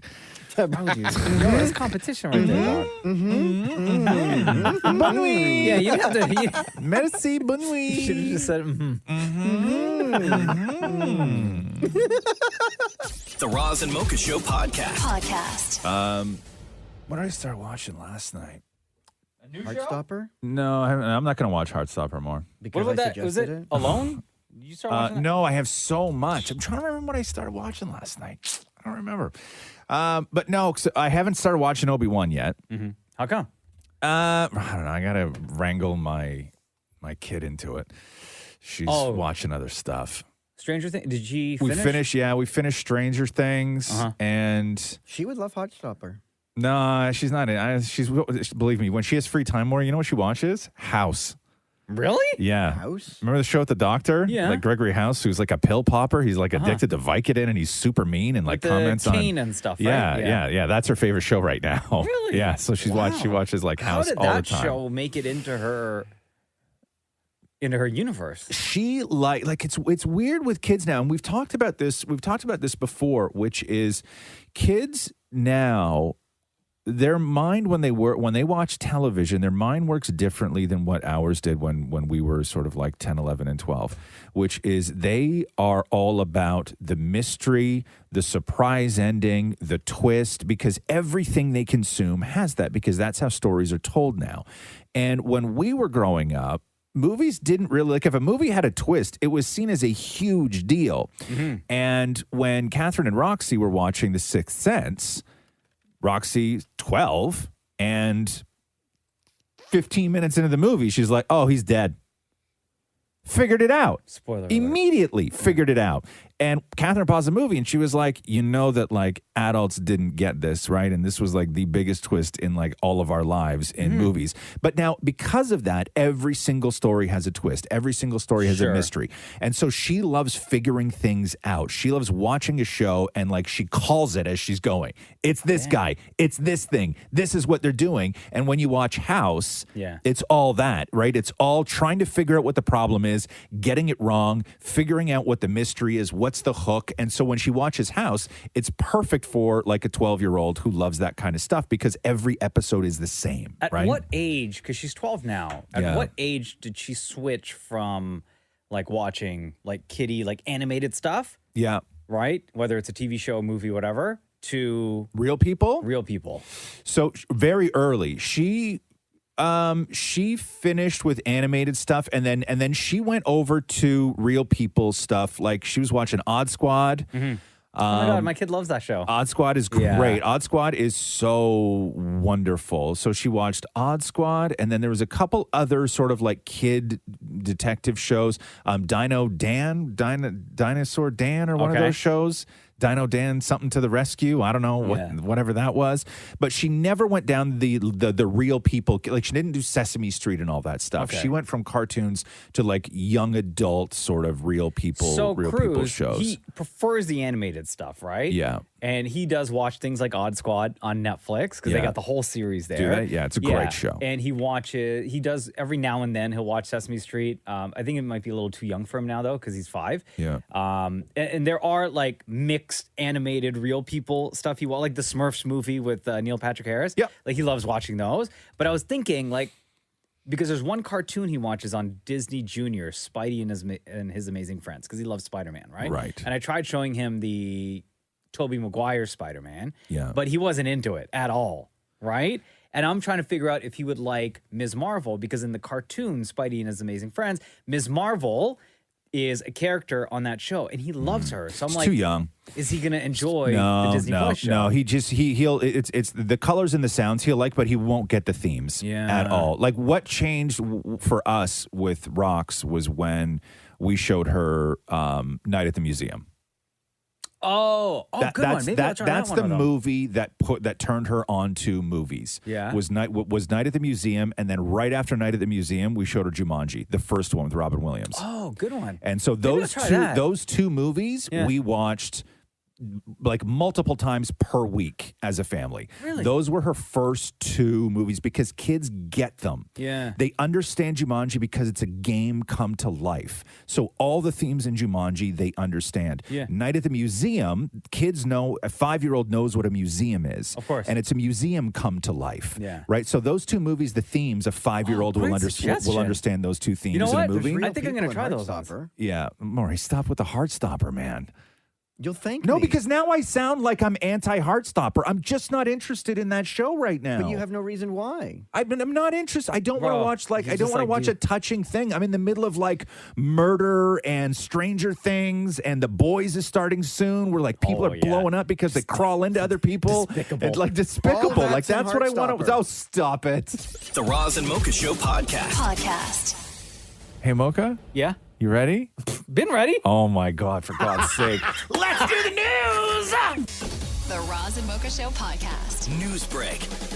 So after it was all said and done, after Memorial Day weekend, Tom Cruise's Top Gun Maverick broke a 15-year Memorial Day box office record, previously held by, in 2007. So Tom Cruise, $156 million over Memorial Day weekend. Would it be like one of the Iron Man movies? Nope. Would it be like would it be any Marvel movie? No. Oh. No. Can I take a crack at it? Yes, Shem. Independence Day, Will Smith. Incorrect. Devil Wears Prada. Incorrect. 2007. That's when Devil Wears No. Prada came out. I know, but Shem, Independence Day. Independence Day came out way before that. Way before? Oh. Like, when do you think Independence Day came out? 2007. Google it right now. Independence Google it Day- right now. Oh, Google man, it right that now. movie's like 90s, bro. Bro. Late 90s. I bet you're 10 years off. I bet you're. wait, before you're you say right. anything, I'm going to say 96. Is it 96? 96. 96, yeah. Is the movie a rom-com? No, it was Pirates of the Caribbean at World's End, which did $153 million. I'm just going through this thread right now of all the people talking how dudes are crying at the end of Top Gun and all throughout Top Gun. Because Glenn Powell tweeted, Top Gun Maverick should be a safe place for man tears. And then somebody else tweeted, shout out to the guy next to me whose girlfriend made fun of him for crying at the end of Top Gun. Oh, no. Yeah, come on, man. Don't make, listen, everybody just complains that men don't show emotion. And then when we do, we get laughed at. That's why we don't, right? Anyway, a lot of people crying at Top Gun. I don't know if I'm ready for that, to be honest with you. You want to go together, just me and you? No. Matinee show. Matinee show. No, I don't want to go to The movie drive-in, without all either of you us, the guys. whole show. No, the whole show at the drive-in. What, are we going to rent a van? No, Shem on. will drive, No. in his shirtless car. No, I'm not. I'm not going to the drive-in with you. I couldn't. I would never go to the drive-in with you. Why would you say never? Because I never would go to the drive-in with you. Okay, fine. Mocha and I. They could make a movie of like your life, Maury, and it could be your dream in the movie, like built into the plot of the movie. Like there's 2 actors playing me and you in the movie where they have a conversation of, if my life ever becomes a movie, would you go to the drive-in with me? And even if I say yes in that movie because of plot, I would still say no to going to that movie with you. This show should be a safe place. You asked for it. People crying at the end of Top Gun. People crying at the end of the news. It's not good. The Roz and Mocha Show podcast. Going for a 10-minute power walk, they say, could add years to your life. Hey. A recent study of nearly 5,000 older adults. Roz. Shut up, man. Found that deaths fell as physical activity increased. The study says that 10 minutes of physical activity each day resulted in an estimated 111,000 preventable deaths last year alone. So a 10-minute power walk a day, and then if you do 15 or 20, those numbers go up to 209,000 or 367,000. Isn't it safer to also just lie down? Safer? That's literally the worst thing you can do. It's not talking about safety here. Maury, Because, I'm afraid of going for a power walk and having a heart attack. No. Okay. Well, in this heat, but I will say this: Maury, you live the worst 2 things you can do for your body, which is eat chips while lying down. Those 2 things right there are going to take years off your life. And ironically, you already did that today. We're only an hour and a half into the show. The Roz and Mocha Show podcast. Hey, this is interesting. If you've noticed that the trash bins all around the city are looking a little banged up, Yeah. because you're absolutely right, and The bins aren't actually maintained by the city. This is what I'm finding out now. So the 10,000 plus trash bins are installed and maintained by a company called Astral Out of Home, whatever that is. Okay. Though the city is responsible for collecting the waste. And Councillor Mike Cole, who brought the issue forward, says that he's never seen bins in such bad condition. And the city says that Astral is supposed to clean and inspect the garbage bins once a week and twice a week in a business improvement area. And the company is also supposed to make repairs within 48 hours of being notified. Now, so here's my thing, though. If one person is in charge of maintaining the bins, okay, right? One person is in charge of collecting trash out of those bins. Yes. Okay. And then so the people who are in charge of collecting trash, the city, are blaming it on the people whose job it is to maintain those bins. However, it's not the people who maintain those bins who are absolutely destroying my bin every single week. It's the people who collect. I think if like you broke it, you fix it. I'm sure they don't see it that way. But I'm not breaking my garbage bin. The people who inspect my garbage bin aren't the ones breaking my garbage bin. The people breaking my garbage bin are the people who collect the garbage. It's not your garbage bin. Aren't they talking about the city bins, the ones that are on the side of the road? No, Ross is talking about the person whose job it is to go and empty those bins. Right, but this story is about the ones on I know, but the people who are breaking it, it doesn't matter. The people who are breaking it are the people who are collecting it, not the people who are maintaining it. Like my bin at home. Well, it's a group project. But I know, but then you're blaming the wrong person, though. If I'm in charge of something, and if I'm in charge of like maintaining something, but somebody else keeps breaking the thing that I'm in charge of maintaining, at some point I'm going to be like, bro, stop breaking that. But then they're just going to come back to you and say it wasn't me. This is why Astral stopped doing it. I know. They're going to say, how do you know it was me? Bro, I have somebody on my street. I feel so bad for. So when I drive by, down the street, their blue bin sits at the side of their house. Yeah. During the week, the lid for the blue bin is jammed in sideways in the blue bin. Oh, no. Okay. And then as it fills up, they take the lid and they just place it on top of the blue bin. Right? I the worst. Some people just have the worst lock ever. It's the worst. My lock on my green bin hasn't worked in years. Yeah. Years. And everybody throws their dog poop in it, which I think should be a crime.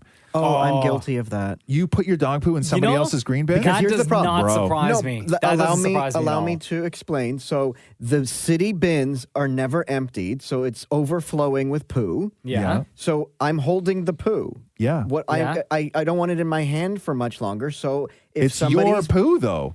I know, but then now I'm going to put it in the nearest bin I see. No, that's why you have so many pockets in those cargo shorts you wear. I'm not putting poo in the pocket. Well, that's your poo. But the poo does not go in the pocket. But it doesn't go in my bin. Yeah. I think that's rude.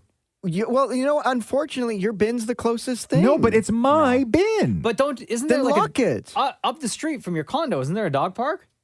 Yes, but that's where the garbage, the trash cans are overflowing onto the road. But aren't there other trash bins like in and around? Yeah, like 2 blocks away. Oh my God, 2 No, blocks. You're man, such a lazy that goes in the bastard. pocket. You bring that home. You bring that home. Yeah, why don't you just bring it home and just toss it in the trash like in the parking lot? It would have to go down the chute. And then now the poo is in the building. Yeah. Yeah, that's fine. Your building. Your dog. poo, your building. Your pockets, your poo. Your dog, your poo. There's a million different ways we can say this. Bring the poo home. Do not put the poo in my green bin. Mm-hmm. Agreed. Then just lock your green bin. Lock my green. Oh my God. I started speaking in tongues. The Roz and Mocha Show podcast. So we're going to talk about Stranger Things. If you are not yet at episode 5, earmuffs, okay? And the only reason, on, dude, I'm not at episode 5 yet. The only reason we're talking about Stranger Things is because the cast is talking about Stranger Things, and this is all out there, big news right now. And the question is whether Noah Schnapp's character, Mike, is gay. And because there was a scene in episode 5 where... where Will is talking to Mike, and Mike is talking about the difficulties of telling 11 how he feels about her. And then Will says this to Mike. Sometimes I think it's just scary to open up like that, to say how you really feel, especially to people you care about the most. Because what if they don't like the truth? So in one interview, they talked to Noah Schnapp and Millie Bobby Brown. And Noah says this: I feel like they never really address it or blatantly say how Will is. He goes on to say, I think that that's the beauty of it, that it's just up to the audience's interpretation. If it's Will's kind of just refusing to grow up and growing up slower than his friends, or if he's really gay. And then he adds, he's just confused and growing up, and that's what it is to be a kid. And then Millie Bobby Brown says, can I just say that it's 2022 and we don't have to label things? She goes on to say, I think it's really nice about Will's character is that he's a human being going through his own personal demons and issues. So many kids out there don't know, and that's okay. It's okay to not know, and that's okay to not label things, which is all good. But then Finn Wolfhard, in another interview, Mike says this: yeah, I think that if you find out slowly through the season, Will's kind of love towards Mike, and I think it's a real beautiful thing. And he goes on to say, without getting into where we go later in season 4, I'll just say that there aren't many accidents on Stranger Things. There is clear intention and strategy and real thought given to each and every character. So if you come away from volume 1 feeling those breadcrumbs of plot and character, it's probably not an accident. Can I just say, I got those vibes.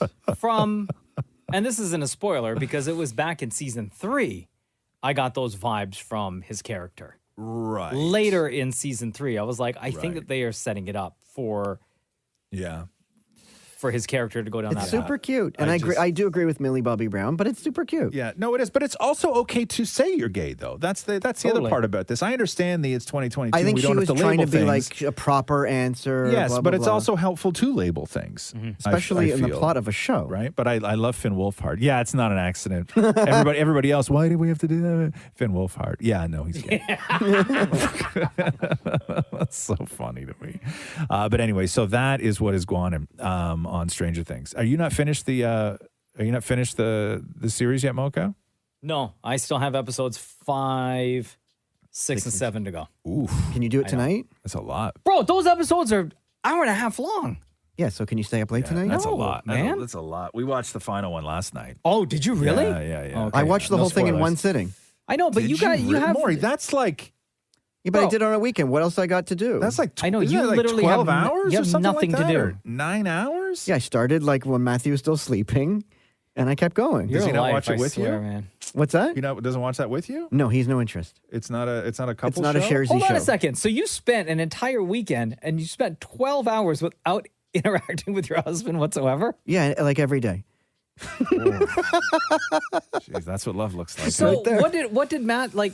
I assume Matthew at some must point. love it. It gets Maury out of his hair. Yeah, but He like loves Matthew it. got up at some point and you were still sitting on the couch watching, right? Yeah, and he went to the computer, and it's perfect because he's busy working right now on his like yearly event. So I was able to just continue my day watching the show But while did he you worked. guys like talk at all throughout the day? Yeah, like in between, I'll pause and I'll go and I'll be like, hey, and he'd be like, hey, and then I'll go back and watch another one. Wow. Hey. So great. Matthew was probably so excited for Stranger Things, even though Matthew has no interest in watching Stranger Things. Gets you, puts you on the couch, 12 hours, where he knows where you are and Yeah. what you're doing, and more importantly, what you're not doing. Yeah, he's over there. Did you guys not like take the dog out or anything? Yeah, and then I went back and finished watching. Yeah. Hey. Hey.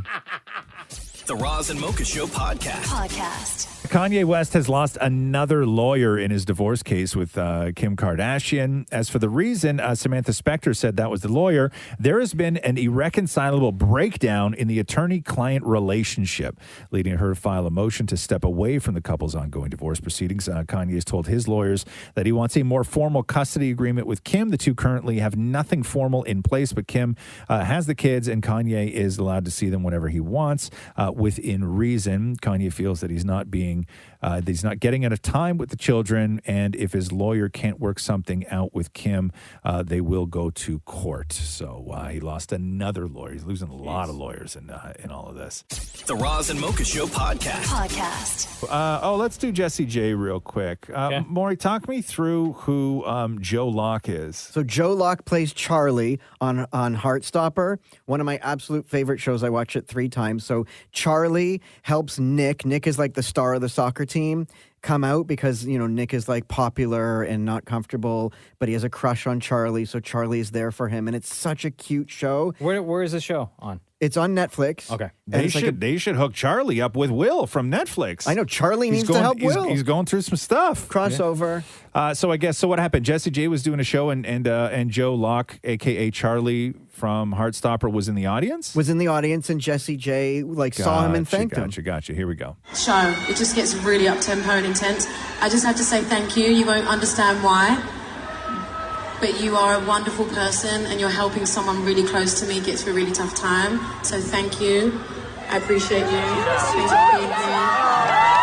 Oh, that's real nice. So did everybody know he was there already, or did she just sort of point him out? She and then pointed people him out. started He to- waved. But yeah. just even looking at him, he's just such a cute, innocent guy. It's just awesome. I love this show. So what's his deal? Is he gay in real life? He is, but the Not thing, that so that this matters, is his first. but- The cool thing is, this is his first ever role. Like he Really? auditioned for this and became the star of this show. Never acted before. That's so and his character is just awesome. All these straight guys are just on the show are drawn to him. Yeah. And he finally says, "You know what? I'm like you can't keep hiding." Who you are, and just come to me when you want to make out or whatever. Like if you're, it's not fair to me. And I think a lot of people watching this are getting comfortable with who they are through Charlie. Right. Do you see yourself that way because all the people that just are all over you all the time? Maura? I looked at this going, all the straight guys just kept running to me. Look at Mocha's face. Every single waking minute of your life is just lies. Huh? At least I'm consistent. This is the Roz and Mocha Show podcast. So more details on that Winnie the Pooh slasher movie. When we first heard about this, it's called Winnie the Pooh Blood and Honey.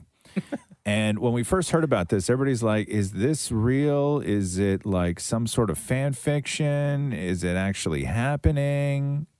And the answers to all those is like yes, yes, and yes. Oh. So it's a live action, and it's so like the Winnie the Pooh and Piglet characters. The story is that when Christopher Robin goes off to college, he leaves Pooh and Piglet to fend for themselves, and they run out of food, and so they revert to being feral hunters, and they eat Eeyore to stay alive, and then they go on a killing rampage where they stumble across a cabin in the woods where there's a bunch of college co-eds there, and I guess they slaughter them all. But Piglet and Pooh in the movie are like guys in suits, like they're full-size, human-size, like Winnie the Pooh, and Piglet has big giant tusks coming up and like everything gross. else. And so it is a slasher film. And when we first had this conversation, we were like, how can anybody do this? Like, how can you just take Winnie the Pooh and Piglet and stick them in a slasher film and not get your ass suit off? Like, how is this movie even going to be released? Yeah. And then it turns out that just this past January is when A.A. Milne's original story of Winnie the Pooh hit public domain, which means now anybody can do anything with those characters. Damn. And when I mean anything, I mean like Anything. Oh no. And you can call them that, and you can it's up for grabs now, man. This happens to like everything after 100 years, I think. Yeah, there was I think there was a horror Like version. Happy Birthday, too. There was a horror version of Wizard of Oz, I think. Oh, really? And then there was, people have done all sorts of stuff. And like all the Alice in Wonderland sort of parodies that have been out there, both R and X rated, if you know what I'm saying. No. So anyway, so that's how it happened. That's how we got Winnie the Pooh, Blood and Honey, in case you're wondering. The Roz and Mocha Show podcast. LeVar Burton doing an interview. If you remember, LeVar Burton was part of that mix, and it was really fan-generated that got him on the podium on Jeopardy to audition for the show when that whole thing was going on. And then you realize that after the fact, it was always going to be Mike Richards, the executive producer, and Ken Jennings, and that everybody that they brought in, it was just for show. It was a ratings grab. It was a stunt. I mean, but you had Aaron Rodgers legitimately talking about quitting football if they gave him the job, and that's like a big thing. And I remember when LeVar Burton's name was brought into the mix, majority of people thought that he was like, he had the job. But when they saw the show, they realized he wasn't good at it, right? Which sucks because I think I'm with you in that LeVar Burton, sort of made sense to step into that role. But this is LeVar Burton talking about what that process was like and then realizing that it was just all for naught. It was my favorite game show. It really was. I mean, I watched that show since I was in the third grade, and Art Fleming was the host. And I honestly thought that I was well suited for it. As it turns out, it really wasn't a competition. After all, the fix was in. Experiencing a very public defeat, humiliation, if you will, was sobering. And what I learned from the experience, really, is that it reinforced my belief that everything happens for a reason. Even if you cannot discern the reason in the moment, in the fullness of time, everything will be revealed. And like I said, it was, I think, in that first week of feeling really sort of not just disappointed, but wrecked. I didn't expect that I would not be their choice. Have any of the other guest hosts come out and said anything, like how they felt about being, I don't want to say used, but being used for the promotion of Jeopardy during that time? I think maybe no, because they would have, if they're going to tell anybody, they would have told Aaron Rodgers because he's got a lot going on. He's a big star. Like Anderson Cooper never came out and said anything? Nothing? Because I'm wondering if somebody like Anderson Cooper, and Anderson Cooper has agents and an organization that LeVar Burton does not. And if somebody did know that there was no sort of chance and they just were doing this for stunt and whatever it was, somebody like Anderson Cooper would have been told that. Guaranteed. And then he doesn't say anything. And he's not going to say anything. But LeVar Burton was there because fans called for it. Like LeVar Burton wasn't even on the regular list. He gave into the hype. He did. But that's a good question whether they were told or not, because I don't know. I don't know if they were. Unless they really did believe that it could have been LeVar and then they saw him do it and realized this can't be. It was never going to be LeVar Burton, though. Because he was not good at it. But it was always going to be Mike Richards. Yeah. It's not like Mike Richards sat there and watched everybody and went, oh, yeah, no, there's nobody better than me. It was always going to be him because most of the people were better than Mike Richards. And look now, with Mayim Bialik, she's amazing. You like her? I like her more than Ken Jennings. Yes, really. Yeah, I think she's fantastic. Yeah, she loves it. She's taking it very seriously. Yeah, because Ken Jennings is just not likable, right? Like he's a robot. He's likable as a contestant. But the thing is with Ken Jennings is when somebody gets an answer wrong, he makes it known how much he already knew the answer. Oh. And I think that's one of not those. okay. He's like, oh, well, of course it was blah, blah, blah. Like, how did you not know that? Oh, he says of course? What? Yeah, he says of course. What a jerk. Whereas Mayim Bialik is That's light not and in the fun. spirit of the game. No, it's not. Jeopardy is only supposed to make the people who watch on television feel And dumb. then he adds more to it. Well, that was in 1965. Oh, and what a shut show up, off. Ken Get out of Jennings. here. The Roz and Mocha Show podcast. I have not seen Obi-Wan Kenobi yet. I haven't started watching that yet. Oh, so good. But one of its new stars, Moses Ingram, is facing like a ton of hate, and so much of it has been racist. So she plays Reva in the show, who's a Jedi hunter from what I believe. Sister. from what I believe. And she posted a bunch of the DMs that she's been getting. And we'll get to that sort of thing in a second. But Star Wars came right out and defended her and stuck up for her. And they'd said there are more than 20 million sentient species in the Star Wars galaxy. Don't choose to be racist. We are proud to welcome Moses Ingram to the Star Wars family and excited for Reva's story to unfold. If anyone intends to make her feel in any way unwelcome, we have only one thing to say: we resist. And then Moses herself went on social media to talk about this, and this is what she had to say. I think the thing that bothers me, which no one has told me, but this feeling of like I just gotta shut up and take it. And I'm not built like that. So I really just wanted to come on and say thank you to the people who show up for me in the comments and the places that I'm not gonna put myself. To the rest of y'all weird. And Obi-Wan Kenobi star Ewan McGregor released a video, I think it was like 6 p.m. last night, talking about this. This weekend, Star Wars fans made Obi-Wan Kenobi the most watched Disney Plus original series premiere of all time. Wow. And for that, I would say a big thank you. And it just goes to show what this family can do when we all pull together. However, it seems that some of the fan base from this influential fan base have decided to attack Moses Ingram online and send her the most horrendous racist DMs. And I heard some of them this morning and it just broke my heart. Moses is a brilliant actor. She's a brilliant woman. And she's absolutely amazing in this series. She brings so much to the series. She brings so much to the franchise. And it just sickened me to my stomach to hear that this had been happening. I just want to say, as the leading actor in the series, as the executive producer on the series, that we stand with Moses. We love Moses.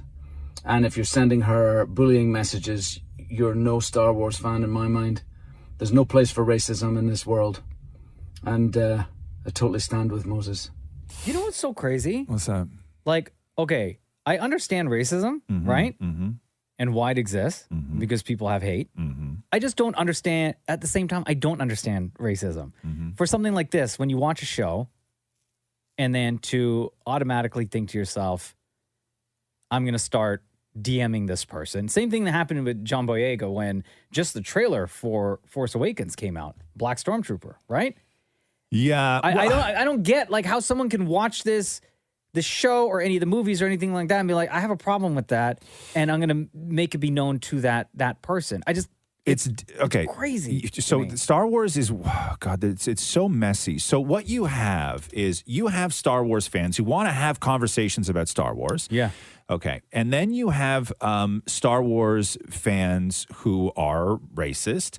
Then you have trolls who could care less about Star Wars, but they love this, right? They love this. And so you have those three things.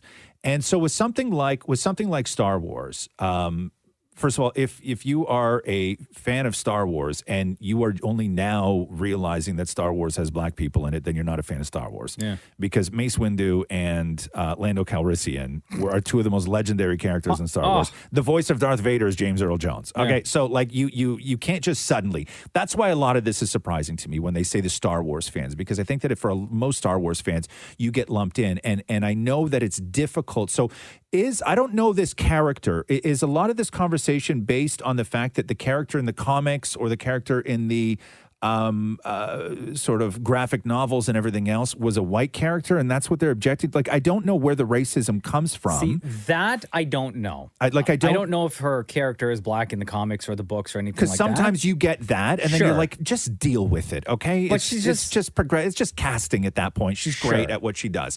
And then she is amazing. And then you have the trolls yeah, who love to just drag everybody down, and they love to cause chaos. And So I'm wondering if it's that. And it's anarchy. But they're still racist, Yeah. okay? I'm not saying that they're not racist. I'm not saying that they don't care. It is 100% still unacceptably racist, and why anybody would choose to pick up a phone and write that to another human being, I will never understand in my entire life. But the problem that you have then with talking about Star Wars as a fan of Star Wars is that you can no longer have those conversations with other fans because those trolls will find you as well. Yeah. So what winds up happening is like Kelly Marie Tran, right, from the new movies. I love Kelly Marie Tran. I think she is a wonderful person. I hated that character. It was one of the worst introductions to a character in a Star Wars movie ever. And the finale that they gave her in the final scene, everything else, I didn't like it. But that's something that you can't say, because then what's going to happen is I will then get dragged, then become the part of the conversation where people are dragging Kelly Marie Tran. And at that point, it doesn't matter why I'm dragging Kelly Marie Tran. I'm now part of the problem. That's why I don't discuss those things. Sure. Because that world is full of horrible people who only exist, It's just so sad. who only exist to say awful things that are wildly hurtful, right? And I remember the John Boyega stuff, because in my world, when I grew up, all the stormtroopers were clones, right?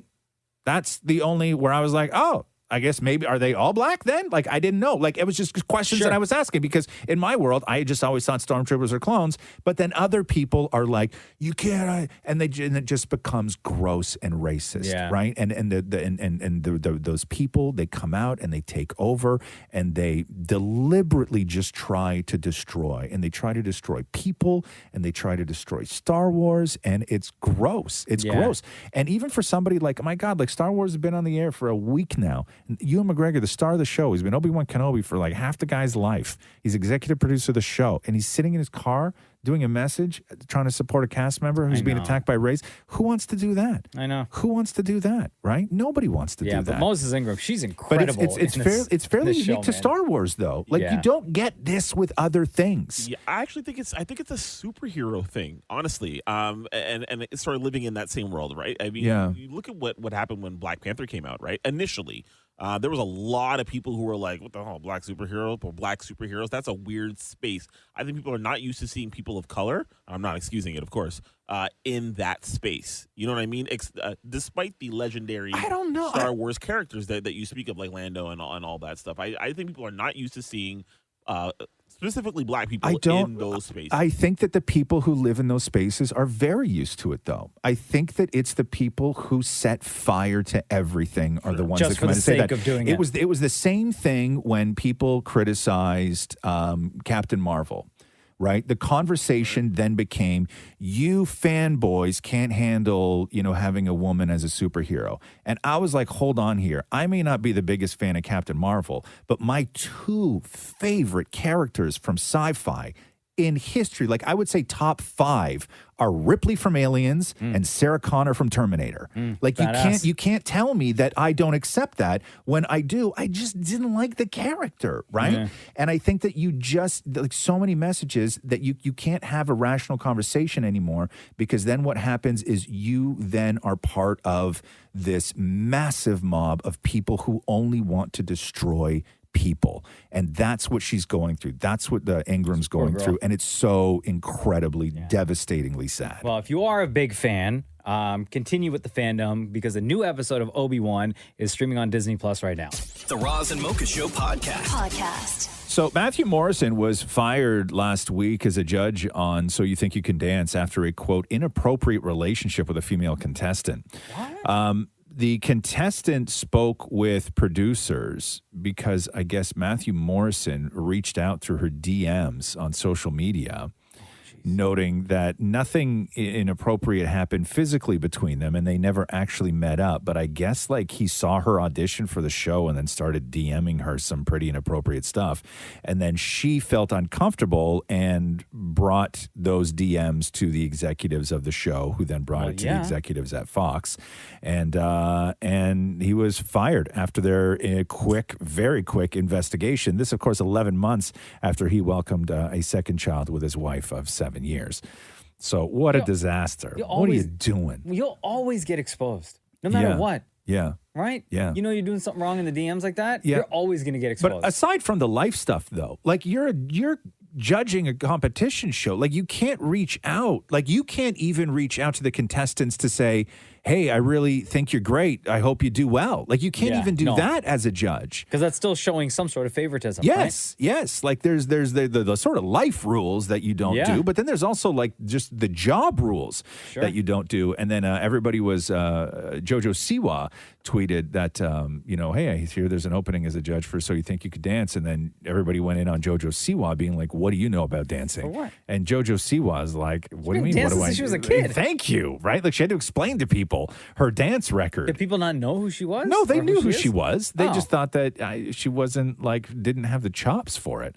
Oh. And she's like, listen, I've hired thousands of dancers. I've done like 16 videos with like massive choreography. And I was on Dancing with the Stars. She's like, I came in second on Dancing with the Stars. Yeah. Like her entire empire like, if was not built me, on the then basis who? on the fact that she was a great dancer. Yeah. So anyway, so there's that. The Roz and Mocha Show podcast. Liam Payne coming under fire for some of the comments that he's made about two of his former One Direction members. He was doing the Logan Paul podcast. Impulsive is what it's called, in case you didn't know. I see you did that. Thank you. So let's start with his beef with Louis Tomlinson. So he said earlier that he and Louis Tomlinson hated each other, and then he goes on to talk about that one time it almost came to blows. So they were I guess they were backstage, and they almost got into an actual fist fight. Ever actually come to blows? Not almost No, come to blows, no, but actually. we came very close at points. I think it was well known within the band that I don't like taking Right. at a certain point. I made it very obvious. I'm not going to tell you how. And there was one moment where there was an argument backstage, and one member in particular threw me up a wall. Louis. So I said to him, if you don't remove those hands, there's a high likelihood you'll never use them again. That is such a British thing to say. Wow. Liam Payne out here with the threats. He's also getting dragged for saying that he's outsold all the other guys, everything else. But his comments on Zayn are what really are lighting fans up, because the Zayn fans are extremely passionate. Yeah. And so he calls Zayn the D word in this. We bleeped it, but he calls him the D word. But then there's also a shot at the whole Yolanda Hadid thing, when Yolanda accused Zayn of getting physical with her and shoving her in the house before the breakup. And this conversation all stems from the back and forth on social that happened between the Paul brothers, Logan and Jake Paul, with Bella Hadid years ago in that hotel room. So listen to this story. Said hi to Zayn, and Jake felt like Zayn was disrespectful to him, and he wanted to say what's up. And so Jake tweeted at him, and then he was screaming in his hotel room because the rooms were right next to each other. He was, and there was a video of it online, screaming in his hotel room. He was like, I thought my brother was about to fight Zayn, and then Gigi tweeted at Jake, calling him like ugly and irrelevant, and that went crazy viral. And Jake is ugly. She tweeted something about, but he's not irrelevant. Then she tweeted something about get yourself like a respectful man or something. Yeah. That one didn't age very well. It didn't age. No, listen. Before we go too deeply into this, there's many reasons why I dislike Zayn, and there's many reasons why I'll always be on his side. If I had to go through what he went through his growth and whatever else, your parents are very supportive. Very, very. My parents are overly supportive to the point where it's annoying at times, and they don't even mind me saying that. And Zayn had a different upbringing in that sense, and you can always look at the man for where he is and say, oh yeah, whatever, that guy's a right? But at the end of the day, once you understand what he's been through to get to that point, and also whether or not he actually even wanted to be there, and also I'm so misunderstood by myself more than anyone. Like, I don't know what I'm doing or why I'm here. It's like I can't sit here and on him because of whatever. And listen, I don't agree with any of his actions. I can't commend some of the things that he's done. I can't be on his side for that. What I can say is I understand, and I hope that your only hope is that at some point in their life, the person on the other end of the phone wants to receive the help.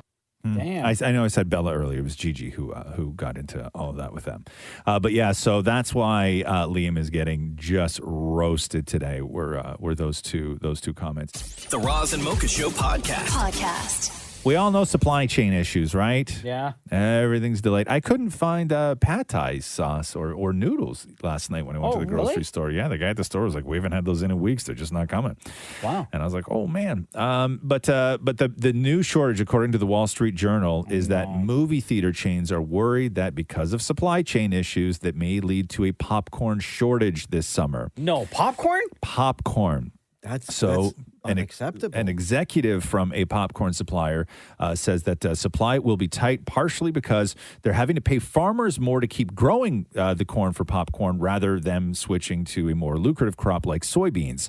So that's part of the problem. And if the shortfall happens, it could really hurt theaters already dealing with staff shortages, inflation problems, and they need to keep selling concession. Like that's the whole part of it, right? It just means that, if there is not a noticeable popcorn shortage, you may be paying way more for popcorn. No. And I don't know or in just what have world. everyone you can only buy small. I don't know, but I don't think you can even do that, though. No, you're still paying more. Because you want people to buy large. Yeah. No, but if there's not enough, then we only have small so that everyone can have popcorn. That's not how the world works, though. The world works as if I only have enough. I want to sell all of it for a gross price to one person. Yeah, exactly. But then the Right? guy behind you in line is not going to get any popcorn. Well, then, Maury, you're not getting any popcorn. That's not okay.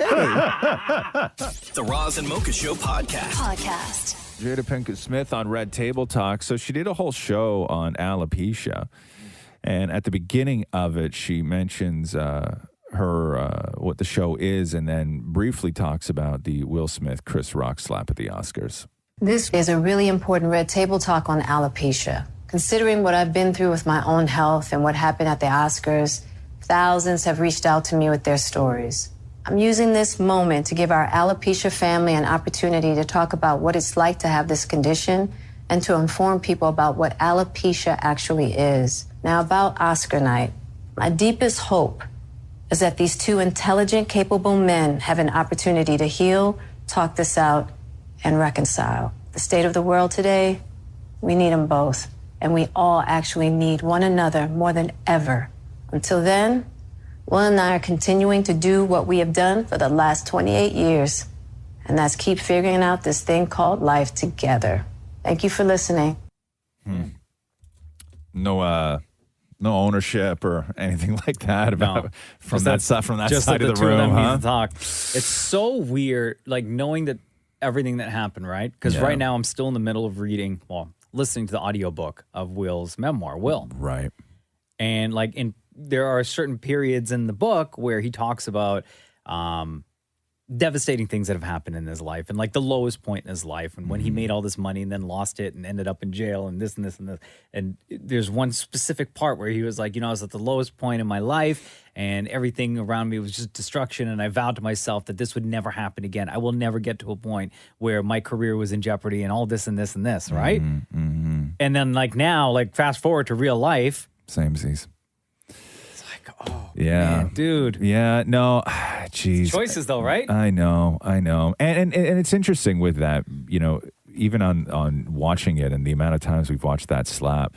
Everybody was cool, but then there was just a moment where, and when you go back to Will's book, where he said that the times that he didn't stick up for his mom, he felt like a coward, and the feelings and the conversations in that house that have happened over the years with regards to Tupac. Yeah. And how much that drives Will Smith nuts because he's not that guy. And, that love that he and Jada have. And the chapter I just finished listening to, he was talking about his jealousy of Pac. Yeah. And because I just don't feel, even now after all this time, that Will Smith didn't do that because, he felt like he needed to, or he felt like he wanted to. This was almost like a compulsion to try and prove something to people that he is something that he's not. You know what I mean? Yeah. There wasn't an honesty to it. And I'm not saying that you can honestly slap somebody, but there just seemed, it seemed like he felt like he was forced into doing that, even though nobody said anything to him in the moment. But anyway, so finally addressing it, I don't know. Do you work it out? I mean, who knows? The whole thing is so ridiculous. Is he still in India, Will Smith? Nobody knows. I assume so. I mean, I know that he and Jada said that they're working things out, but I don't even think they're together right now. I don't think they've been together for months. I think at the end of I this... think he's getting the hell away from her is what I think. Really? Yeah. I think at the end of all this, Chris Rock and Will Smith will be in a room together.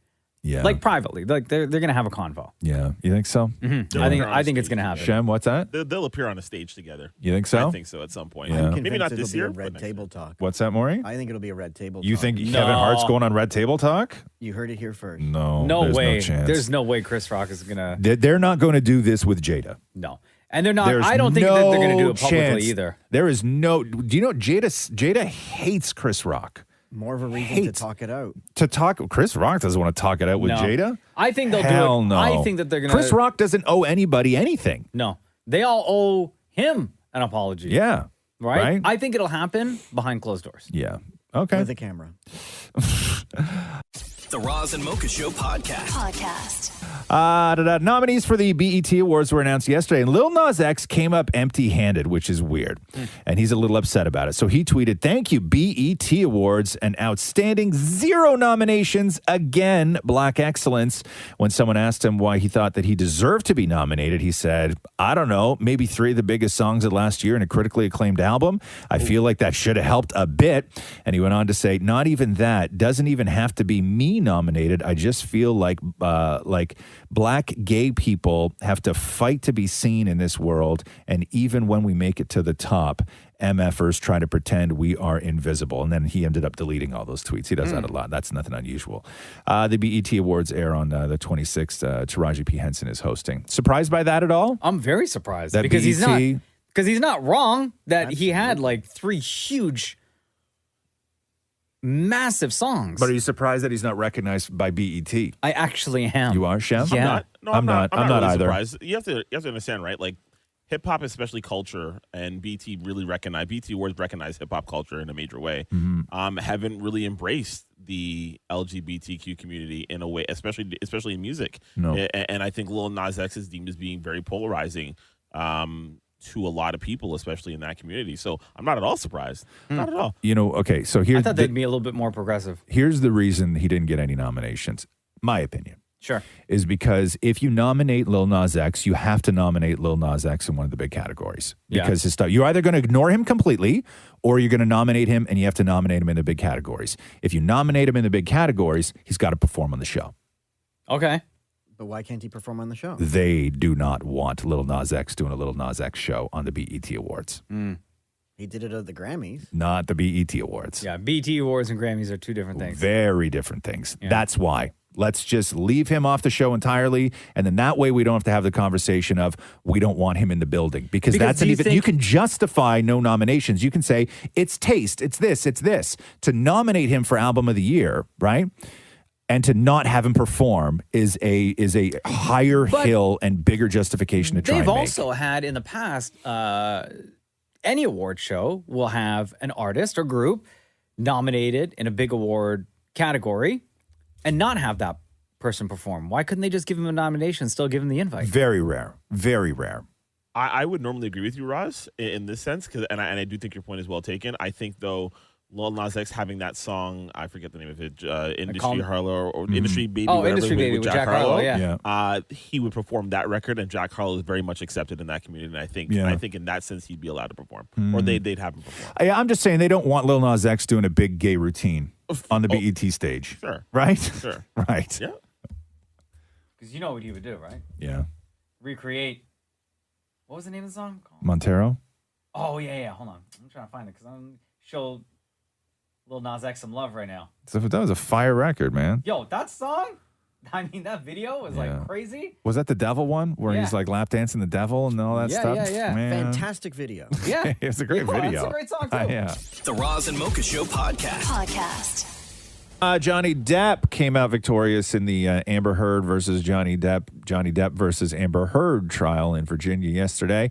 So Johnny Depp came out winning on all 3 of his accusations against Amber Heard that she defamed him with her op-ed that she wrote. And then they sided with Amber Heard on one of her counts. And this was with regards to what Johnny Depp's lawyer had written at the time on behalf, I guess they could say he was working with Johnny Depp at the time, where he accused Amber Heard of colluding with her friends to stage a crime scene, get their story straight with a lawyer and a publicist, and then go public with it. So that there wasn't enough evidence to prove that collusion on that level was involved. So they awarded that to Amber Heard. But Johnny Depp was awarded $10 million plus $5 million, but the $5 million in punitive damages is capped in Virginia at $350,000. So I think in total, it's $10,350,000. Amber Heard was awarded $2 million for that one claim.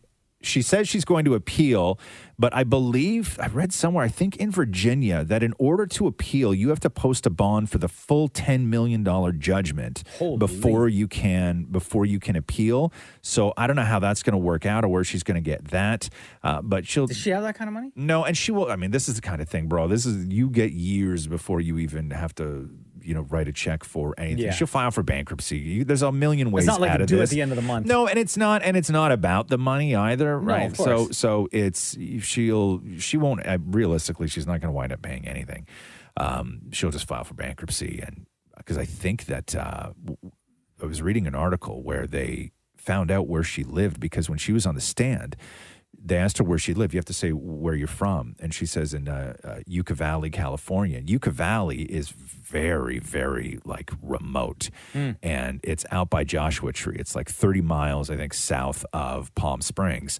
And what they did was people found one picture on her Insta and then went looking for houses in Yucca because it's a real small town that have been for sale in the last couple of years. And the one where she is at was for sale. It was $700,000 or something like that. And literally this house is in the middle of the desert. There is no neighbors. There is no nothing, which I guess when you're super famous, that's a good thing. But she is remote. She's not living in Beverly Hills in a big house or a condo in New York or all this stuff. She is living remote and she's living lean. And so I don't know what's going to happen with the appeal, but this process is going to go on for a very long time. Johnny Depp was in a pub in London when he found out when the verdict came down. So they didn't actually have to be there. No, because it's not a criminal case, right? No. You don't have to be. But Amber I just Heard thought- was. yeah. Okay. Amber was, but all Johnny Depp's lawyers were. But no, you don't have to be there. It wasn't a criminal case at all. So he had prior engagements to go play shows with Jeff Beck and all that other stuff. Thanks for listening to the Roz and Mocha Show podcast. Catch the guys live Weekday mornings from 6 to 10. on Kiss 92.5 Kiss925.com. or download the Kiss 92.5 app.